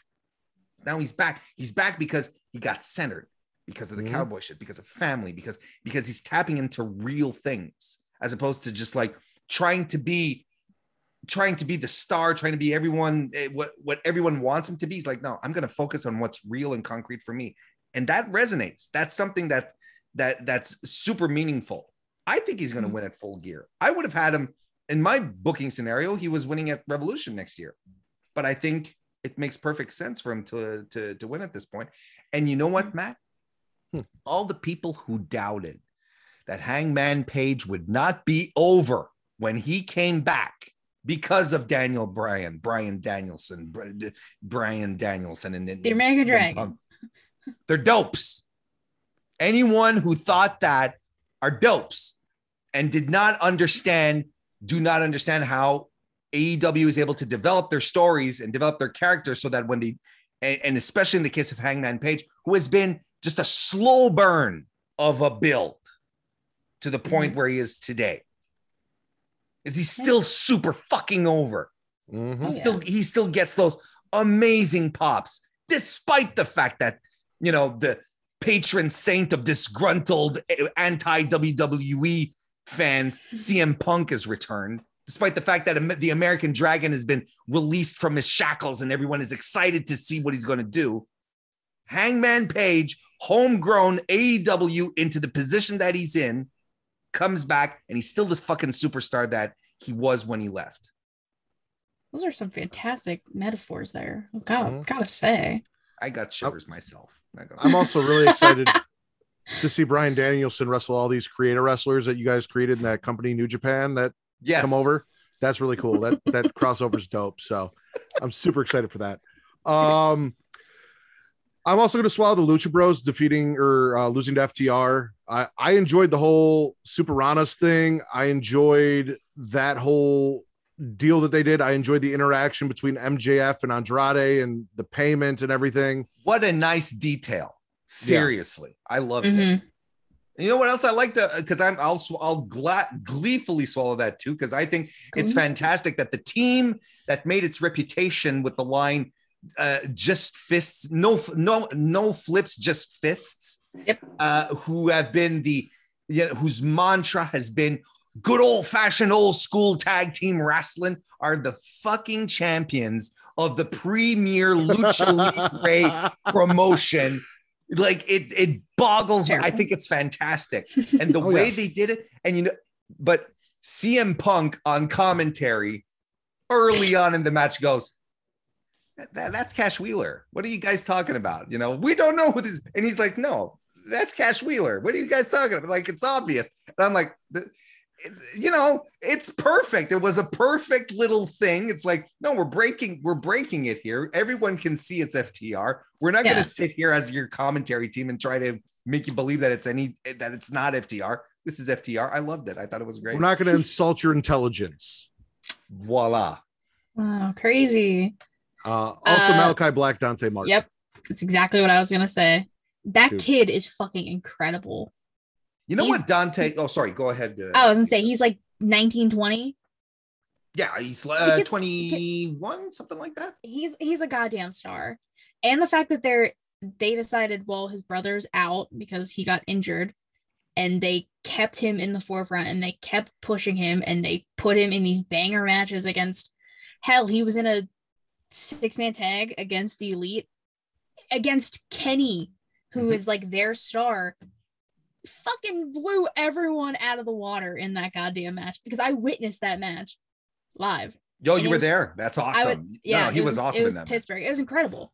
I was astounded at how good Dante Martin is. He's incredible. Dante Martin is giving me, with the way he wrestles and the reception that he's getting from fans, he's really giving me 2012, 2013 Ricochet vibes, where everyone was like, look at this guy. He's doing these incredible feats. They're blowing everyone's mind. I'm really getting those vibes from him, from the reception that he's getting, from the hype that he's getting, and with reason, you know. And Malachi Black is Malachi Black. I see you. I see you there with your Aleister Black t-shirt. Here, look at this, okay? Oh, Look, check this out. Like, I'm on your side, man. I went with the. I was a huge Aleister Black guy. oh. Mm-hmm. And the main roster. Well, look, we don't have to skip it, but man, it's got to feel good as a Oh, it does. as an Aleister Black guy to an Aleister Black guy to see Malachi Black right now, just 100%. One of the top guys in the company at this point already, and just he's been there 6 weeks. Yeah. Something like that. Yeah. The only little thing I have is, we talked about this. I talked about with Katie, the mist, and how the mist doesn't do anything. Like, he's spitting he's spitting a black mist, and like each color mist is supposed to have a different effect. True. And the black mist is supposed to blind you, yet he's spitting a black mist into people's eyes and they're just fine. So I feel like I understand his name is Aleister Black or Malachi Black, so he spits a black mist, but like, there is a wrestling continuity, which again, continuity is a big thing for me. So if it exists in the world that we know of wrestling, please honor it the way that we know it exists, and let's not pretend it doesn't. Yeah, the Great Muda is going to get pissed if he finds out that the black mist is being used in the. Yeah. But no, I like. It's fantastic. I love it. I absolutely love it, and the fact that he's beating up Homelander, Cody Rhodes every week is just great. Isn't that so? It's just the cherry on top. Oh, 100%. Also, Deeb and Sheeta just beating the shit out of each other backstage. And I fucking love it. And you see, Katie, this is what you were saying earlier, right? When you were talking about, with the TBS title, at AEW's trying some things now. Exactly. It's like, we're giving them, okay, we see the efforts. Let's reserve judgment. Let's see what you're gonna do here. Mm-hmm. Here, what I dig here is this is a mid-card feud that has nothing to do with the title. And exactly. And I this is something that I sincerely appreciate, the Sheeta Deeb stuff. They've got themselves. And they're doing the same thing with Ruby Soho and the Penelope Bunny Ford stuff. Yep. What did I say? Penelope? You're right. Did I miss You said Penelope Bunny, and I didn't know you were going to say Bunny, so I just said Penelope Ford. But technically it is Penelope Bunny, because it's Penelope and it's both, exactly. Ellie, yeah. Penelope. But that sounds like a Pokemon. It does. Pretty much. And I appreciate that they're putting some effort in creating mid-card feuds. Yeah. Outside of the main title, and Ty Conchi's mixing it up too with that's it. They were all around. They were all involved with the bunny stuff, and now Ty Conchi pops up tonight with the with You're talking about Anna Jay? Yeah. But what's that? Are you talking about Anna Jay? No, I'm talking about Ty. No, he's saying like the mid-card stuff where she was doing stuff with Penelope and Bunny, and now tonight moved to Britt. Yeah. And in the TBS title, but neither here nor there. Yes. So are we swallowing anything else for Dynamite? The Miro is has been a win for this company, and I don't think that that the guy that we used to know as Rusev could be happier right now, because this is a guy, let's not forget, who came into AEW in his pajamas, ready to play video games. And we forget this now, because now all he is this, I don't even know how to frame it properly. He's this, crazed, illuminated kind of destroyer of, I don't know, but he's fantastic. I don't know how to put it. Promo, absolutely fantastic. I love what they do with him. I really do. I'm big up on Miro, especially now that he's not doing that weird best man gimmick anymore. The whole God's champion thing was fantastic. I love all of this. Anything else? Spitz? Oh, Fish and Danielson was really fun. Yeah, that was good too. That was really, really fun. Yeah. Any spits? Anyone spitting anything from Rampage? I just don't. Or no, Dynamite. I just don't like American Top Team. I can't get behind it. I love Dan Lambert. I think he's a riot. I think he's a riot. Because you know what he's there for. You know who he's aping. You know exactly. My concern with the whole thing, and it goes back to Rampage last week, is I'm afraid that Scorpio Sky and Ethan Page are going to be lost in all of this, because now there's a lot of people. Now we're focusing on Junior Santos, right? Yep. Quite a bit. We're a lot of focus on Paige Van Zandt. You know, there's a lot of focus on the MMA guys, and it's a full-blown stable. There's like 4 or 5 people, including Paige and Sky here. And I think my fear is that they're going to get lost in the shuffle here, and that, you know, they should be promoting their own guys. And I don't think it's going to help them shine. I really don't. It's not going to. I can agree with that. I'm going to spit the Cody Rhodes stuff. I have not been feeling. I liked some of what Arn's done, but I have not really enjoyed the deconstruction of Cody Rhodes, because I understand what they're doing, and we saw a little bit of it tonight. We'll talk about it in a second, but the idea of breaking Cody Rhodes down to rebuild him to be the machine to beat Malachi Black. I have not been behind Cody Rhodes for a very long time. This is not helping me get behind Cody Rhodes in any way, shape, or form. I'm going to be so excited to see the reactions tomorrow on Dynamite when these two guys come out. I'm excited to hear the reactions. Who's going to get the bigger face pop between the two? Yeah, I'm really excited to see, because Cody, well, we'll get to it in a second, but yeah, I'm really going to be excited to see it. I think I also might spit the MJF Darby stuff, just because it's great to have Sting come out, but what did it really accomplish? Darby wasn't there. It was just another MJF being MJF promo. It didn't really advance anything. Wardlow took a beating from Sting. Like, it almost kind of felt like a filler for me. So yeah, it's fair. I'll go with that. Overall, Dynamite, spit or swallow? I'll swallow one. Yeah, I'll swallow Dynamite as well. All right, let's talk Rampage. So we kick it off with the Eliminator Tournament. First match, Orange Cassidy defeating Will Hobbs. Hobbs puts his hands on the ref, starts tossing around, getting violent with him. And then Hook, fucking wrestling's Justin Bieber, who's out there and everyone loves, and I don't understand it, kind of calms him down. OC ends up getting the roll up, and the ref kind of quick counts, and then Hobbs all pissed off and doesn't understand what happened. It's like, well, you kind of did that to yourself. Like, you don't put your hands on the ref. We got what's supposed to be an interview with Penta, but he's distracted by fans wearing Los Superanos masks, goes after them, gets jumped by FTR from behind. Alex and Penta get dropped. Pac comes in and chases 3 men off, because apparently FTR and Tully Blanchard are not man enough to handle Pac on his own.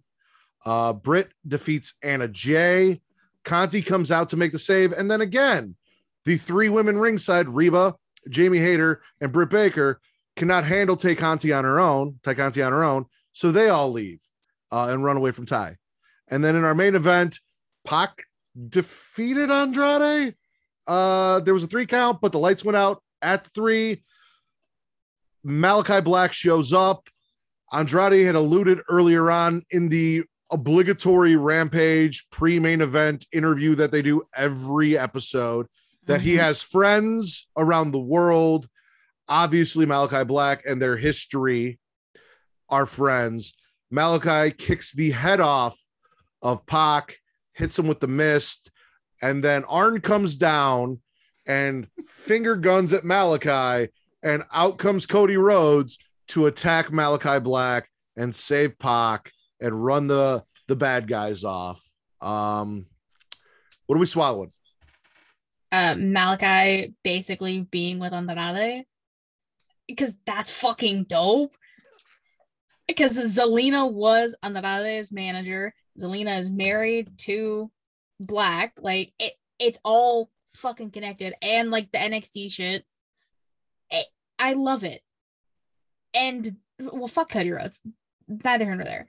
But having this and having Andrade basically being with a bunch of different people is smart.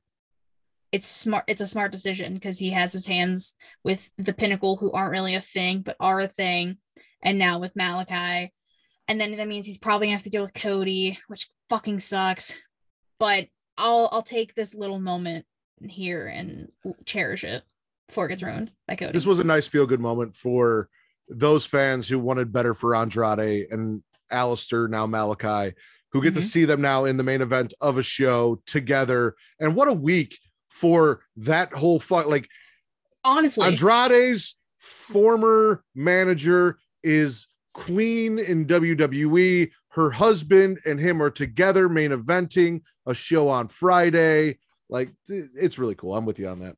I'm with you guys too, and I'll even throw Pac into that, because when I saw all of those three guys, I was like, NXT. Exactly, because these are all three guys that we all wanted better for. And you know, the artist formerly known as Neville's year-long hiatus away from wrestling because he sat out his contract, as you know, the stuff of legend. Now we forgot about it, but I was like, I popped when I say, I'm like, look at our NXT boys. Look at how great they're doing now. And yes, I completely concur with all of you. This was a beautiful moment. I will even swallow the entire main event. The main event was banana cuckoo crazy. Yes. You got an avalanche brainbuster, boys and girls. That is something that I do when I play Fire Pro Wrestling. Not that I expect to see on free TV on the fucking Friday night by actual humans who are putting their body on the line. Sure. That DDT onto the apron outside. Oh my God. It's insane. The rubber match between the two of them is going to be fucking awesome. Hopefully it happens in Full Gear. I'm really, really stoked for that. And you're right, you know, Katie, I like how they're using Andrade now, because he sort of felt, what are they doing? The Vicky Guerrero stuff, and then, you know, with Chavo, and you know, what is it? Now he's kind of like, he's a broker, you know, he's kind of like doing this thing where he's like, you know, I got my hands in a few pots here and there, and you never know who's gonna pop up to help me, because you know, and we're not quite sure what the affiliation with Black. It's probably not money. You don't feel like Aleister Black would be doing this for cash, but maybe, you know, maybe it's just like you said, you know, these intangibles that they have, Zelina and NXT, that all brought them together. You know, could be as simple as that. I would love if Andrade explained it as I called an old friend of mine for a favor, because I have friends around the world, and not call Zelina by name, but allude to the fact that and say that was a connection. She made this happen. Yes, that would be that better fucking happen. You spoke it into existence. It better happen now. Got a little chill there, Matt. Jesus. So, anything else we're swallowing specifically from Rampage? I mean, the TBS title tournament got announced, and I like that they're using the ranking system, which is bullshit that we know, but they used it as 4 of the women in the top 5 got a bye for the first round, which gives it a little bit more I dig that prestige, if you will, for the title. And some of the matchups that they're gonna have on like Rampage and Dynamite or whatever, but like Penelope and Ruby, Anna and Jamie Hayter are gonna go at it. Like, they make sense. Sheeta and Deeb is one of the first round matches. Yep. It's fucking smart. See, AEW is actually doing right by their women. Fuck WWE In a tournament? That bullshit. Oh wow. Can you believe? And, Iconic. And they're taking their time with it. They're not rushing it. Like we've got till January for this. So they've got we got a full field tournament. It feels good. I'm a big tournament wrestling guy. I love this shit. So see, I love it. I'm super excited for this. This is where Tony Khan should come out and run his mouth and be like, "Oh, you thought WWE was going to do a good tournament? We're going to blow WWE's women's tournament out of the water. Like, this is your spot, Tony. This is where you come say shit." I agree. Yeah, come on, Tony. Not the other dumb shit. This is it. This is where you brag. Because the names in the tournament alone: Thunder Rosa, Chris Statlander, Nyla Rose, Ruby Soho, Deeb, Sheeta. Those names alone, I'm actually kind of pissed that Swole's not in it, but like I understand why she's not. Like health issues, I get it. Is that what was called? Is that official? Or well, that's my assumption, because that's why she hasn't really been wrestling at all. Because she came out a few months ago saying that's why she hasn't really been on anything. She's been tweeting hardcore on about being in the tournament. She's really like she's okay. I'm assuming that maybe she assumed she would be good. Again, this is all assumptions. I have actually no fucking idea. But maybe they were just like, we don't want to risk it kind of thing in case you have like another flare up and you can't be in it. I think Jade's going to win, by the way. Or she should. It's a bold prediction. Yeah. It's a bold prediction. I think she should. I got my money on either Ty or Ruby. I think the final Ty's not in the tournament. She's not? Yes, she is. No. I'm looking. Go ahead. I feel like I thought I saw her name. What? No, because no, you're right, because they announced that she was technically Britt Baker's #1 contender tonight, right? Bingo. That is true. She's not in the tournament. This is her consolation prize. I thought her name was on there. No, Anna Jay's in it. Maybe that's why I was thinking it. Yeah, Anna Jay's in it. You pulled out the field pretty well. There's Red Velvet, Anna Jay, Ruby, Deeb, Sheeta. Yeah, I was wrong. No, but that's all right. It's not a question. But so she's not in it. My prediction is Jade and Ruby in the finals. That's what I'm expecting. No. And what I find interesting is that Jade's bracket has been set up with very, very competent women wrestlers who can help carry her through a match. We know Jade has faults. Jade is not, she's not a finished product by any sense of the imagination, but AEW has big plans for her. Not surprised they're going to push her. Wouldn't be surprised that they put the title on her.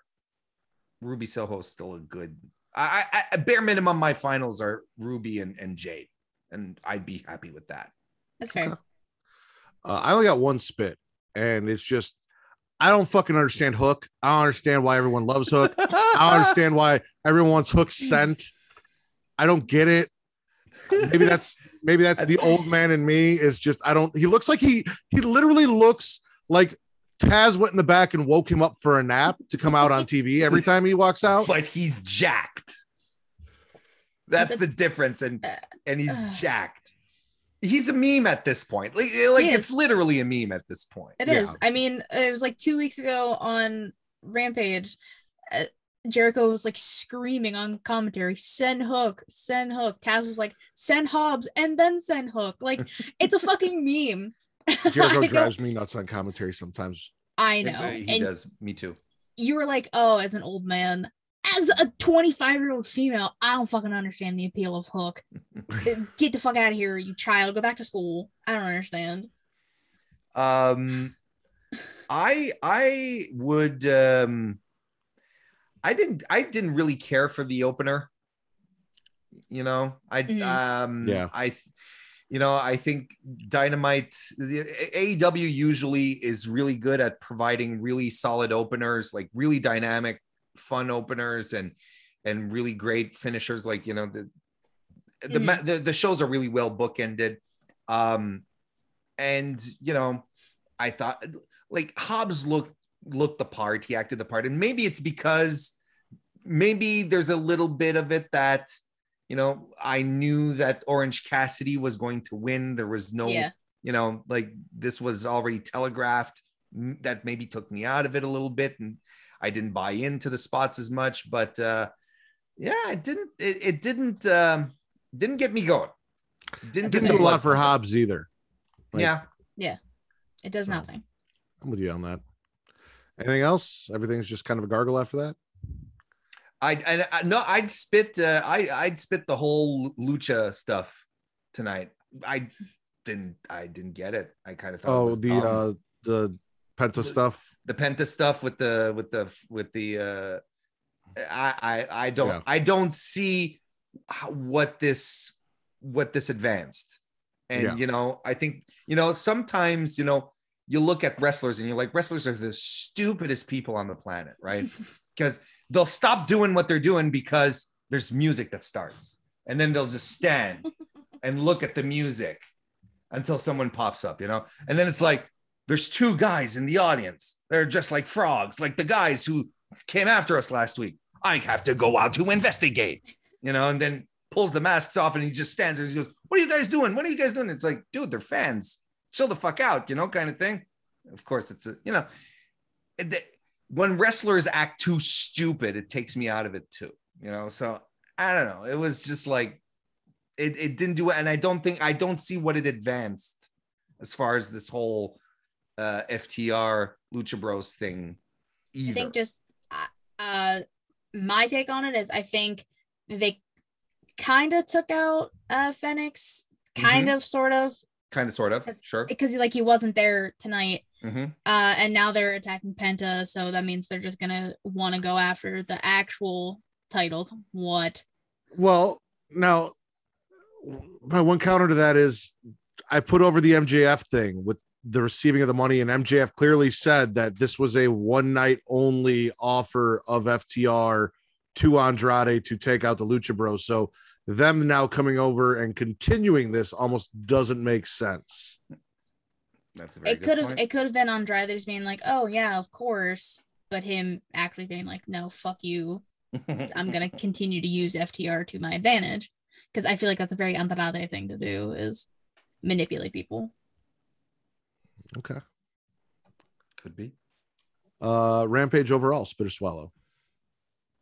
I think overall it's a swallow. Yeah, I'll swallow just for that main event. Yeah. The main event was fantastic. Oh, all right. Mr. Warren Hayes, what was your favorite show this week? Dynamite was my favorite show. Saturday Night Dynamite. I thought it had a lot of good stuff on it. Definitely. Yep. Okay. Katie? Dynamite. All right. I'm going to go NXT because I do personally still love NXT and I enjoyed. I do too. I know, but I'm just saying he talked about how he has a hard time with it. I checked out. I still love NXT, but as per popular vote, Dynamite is the best show of the week, ladies and gentlemen. Mr. Warren Hayes, will you please plug your socials? Talk a little bit about what you have coming up this weekend for the PWI Top 150 Women. Saturday and Sunday, we are over at Bell to Bells. We are doing a weekend celebration of women's wrestling in honor of the women's 150 list. We're piggybacking. Let's be honest. That's all we're doing. But we have a great weekend with tons of interviews with a whole bunch. Look, we've got Mercedes Martinez lined up. We've got Ty Conti lined up as well. We've got Camille, the Hex, Deanna Perazzo. They're all in the can. I can guarantee they're there. I've talked to them all. It's all in the can. So we've got all of that. We've got a live stream on Sunday morning where we're going to with the selection committee that's going to kick things off at 12 p.m. We're going to be playing games with Billy Starks and Charlie Evans and a whole bunch of other of Billy Starks' wrestling friends. We're going to be playing some Jackbox games. Look, all weekend, belltobells.com, youtube.com/belltobells, twitter.com/belltobells. That's BELLTOBELLES. Or you can follow me as well on the youtube.com/Mr. Warren Hayes. Definitely go do all those things. And if you want to know more about PWI's top 150 women. Definitely go check out the latest episode of the Mr. Warren A Show, where you do talk very in depth about, I believe, the top 10, where they were last year, where they are this year, reasonings for how these women got to where they are on the list and all of that. So if you want more insight on that stuff, definitely go check that out. And it's a great companion piece to my fiance and co-owner of Bell to Bells, Kristen Ashley's appearance on Oral Sessions with Renee Paquette, where she actually had the reveal of the top 5 wrestlers there. And Kristen also gives a lot of insight on that as well. And we were very happy to have Renee on our side for this as well. It was very, very exciting. That's awesome. I now officially have my own 6 degrees of separation Kevin Bacon thing with Renee Paquette now. There you go. So Yes. Tell me needed. Katie, let them know what you got going on, because you got a big week this week. Oh my God. Yeah. So my Twitter, Katie Wrestling 13, link in my bio, all things SheElite, twitch.tv/SheElite Showcase, the YouTube, Anchor, Spotify, Google Podcast. Still haven't figured out Apple Podcasts. I'm never gonna fucking figure it out. I've given up. I don't care. You can listen to us anywhere else. The Instagram, just dropped an episode last night. The Get Show Raw showcase. Mr. Matt Ritter, of course. I forgot I mirrored myself. You're that way now. And Justin from Get Show joined me as the first official guest on the weekly show because Savannah had to visit family. I'm doing this now. In the Crowd comes out tomorrow. We're doing that. It's Matt, Justin, and Reek from Young Kings. That's gonna be exciting. Inside the Mind of what is in the Crowd? It is just a collab show. I want to do every month with people. So I'm starting with the 3 people who I did a super show with a few months ago and I was not prepared for. So this is basically making up for not being prepared for the super show. But I want to try and have different people on every month that have some type of connection besides wrestling. Like ours is horror movies is going to be a big topic. So gathering people like that. So October is going to be this month. And then like U3, I'll try and do one for November, possibly December, because Christmas, Thanksgiving, maybe, I don't know. But I also have Inside the Mind of that dropped on Monday with Mr. Justin Santos from the Get Show podcast. It was a very fun listen. I also have an episode with Matt, and that was good. And I have one. Stop. It was good. Don't sell yourself short. It was great. And then I have one with Reek, and I have a few more coming out. I'm doing one. I'm filming with Jizzy tomorrow. I'm very excited. I have a lot going on, and I'm very happy. And I have to get Warren on Inside the Mind of now. Absolutely. We're getting that on the books. You guys can find me on Twitter at Matt Ridders at MATTRIDDER. Also, Facebook.com/group/Smackin' It Raw. We have a group over there. Creation World is the banner under which the Smackin' It Raw podcast exists. So check out creationworld.com. Twitter and Instagram, the Creation World, THECREATIA World. They also have a Facebook.com/Creation World, and you'll get everything there. So you'll get this podcast. You'll also get Super Flash Year of Tomorrow, where they cover the CWDC universe. When Travis gets back to it, because he's been very busy. The Creation Conversation, which was a monthly podcast where they talk about all that nerd-ish, gaming, movie, TVs, all that fun stuff. And it's 2 of my best friends, John and Travis, who I've known since I was basically a child. 3 with John and 3rd grade with Travis. Great guys. Travis is the reason I get to do a podcast. So please go check them out. And then Twitter and Instagram, Smackin' It Raw Pod. Check that out. Vince runs the Instagram. I run the Twitter. I don't understand how I personally have 5,000 followers, yet only 200 people are following that other one that's supposed to be for the podcast. So if we could switch that, that'd be great. So I could tweet for the podcast stuff on the podcast one. But other than that, for Mr. Warren Hayes and Katie Kinsey, baby, I am the patron saint of podcasting, the Warden Matt Ritter. This is the Smackin' It Raw podcast, the #1 wrestling podcast on Pornhub.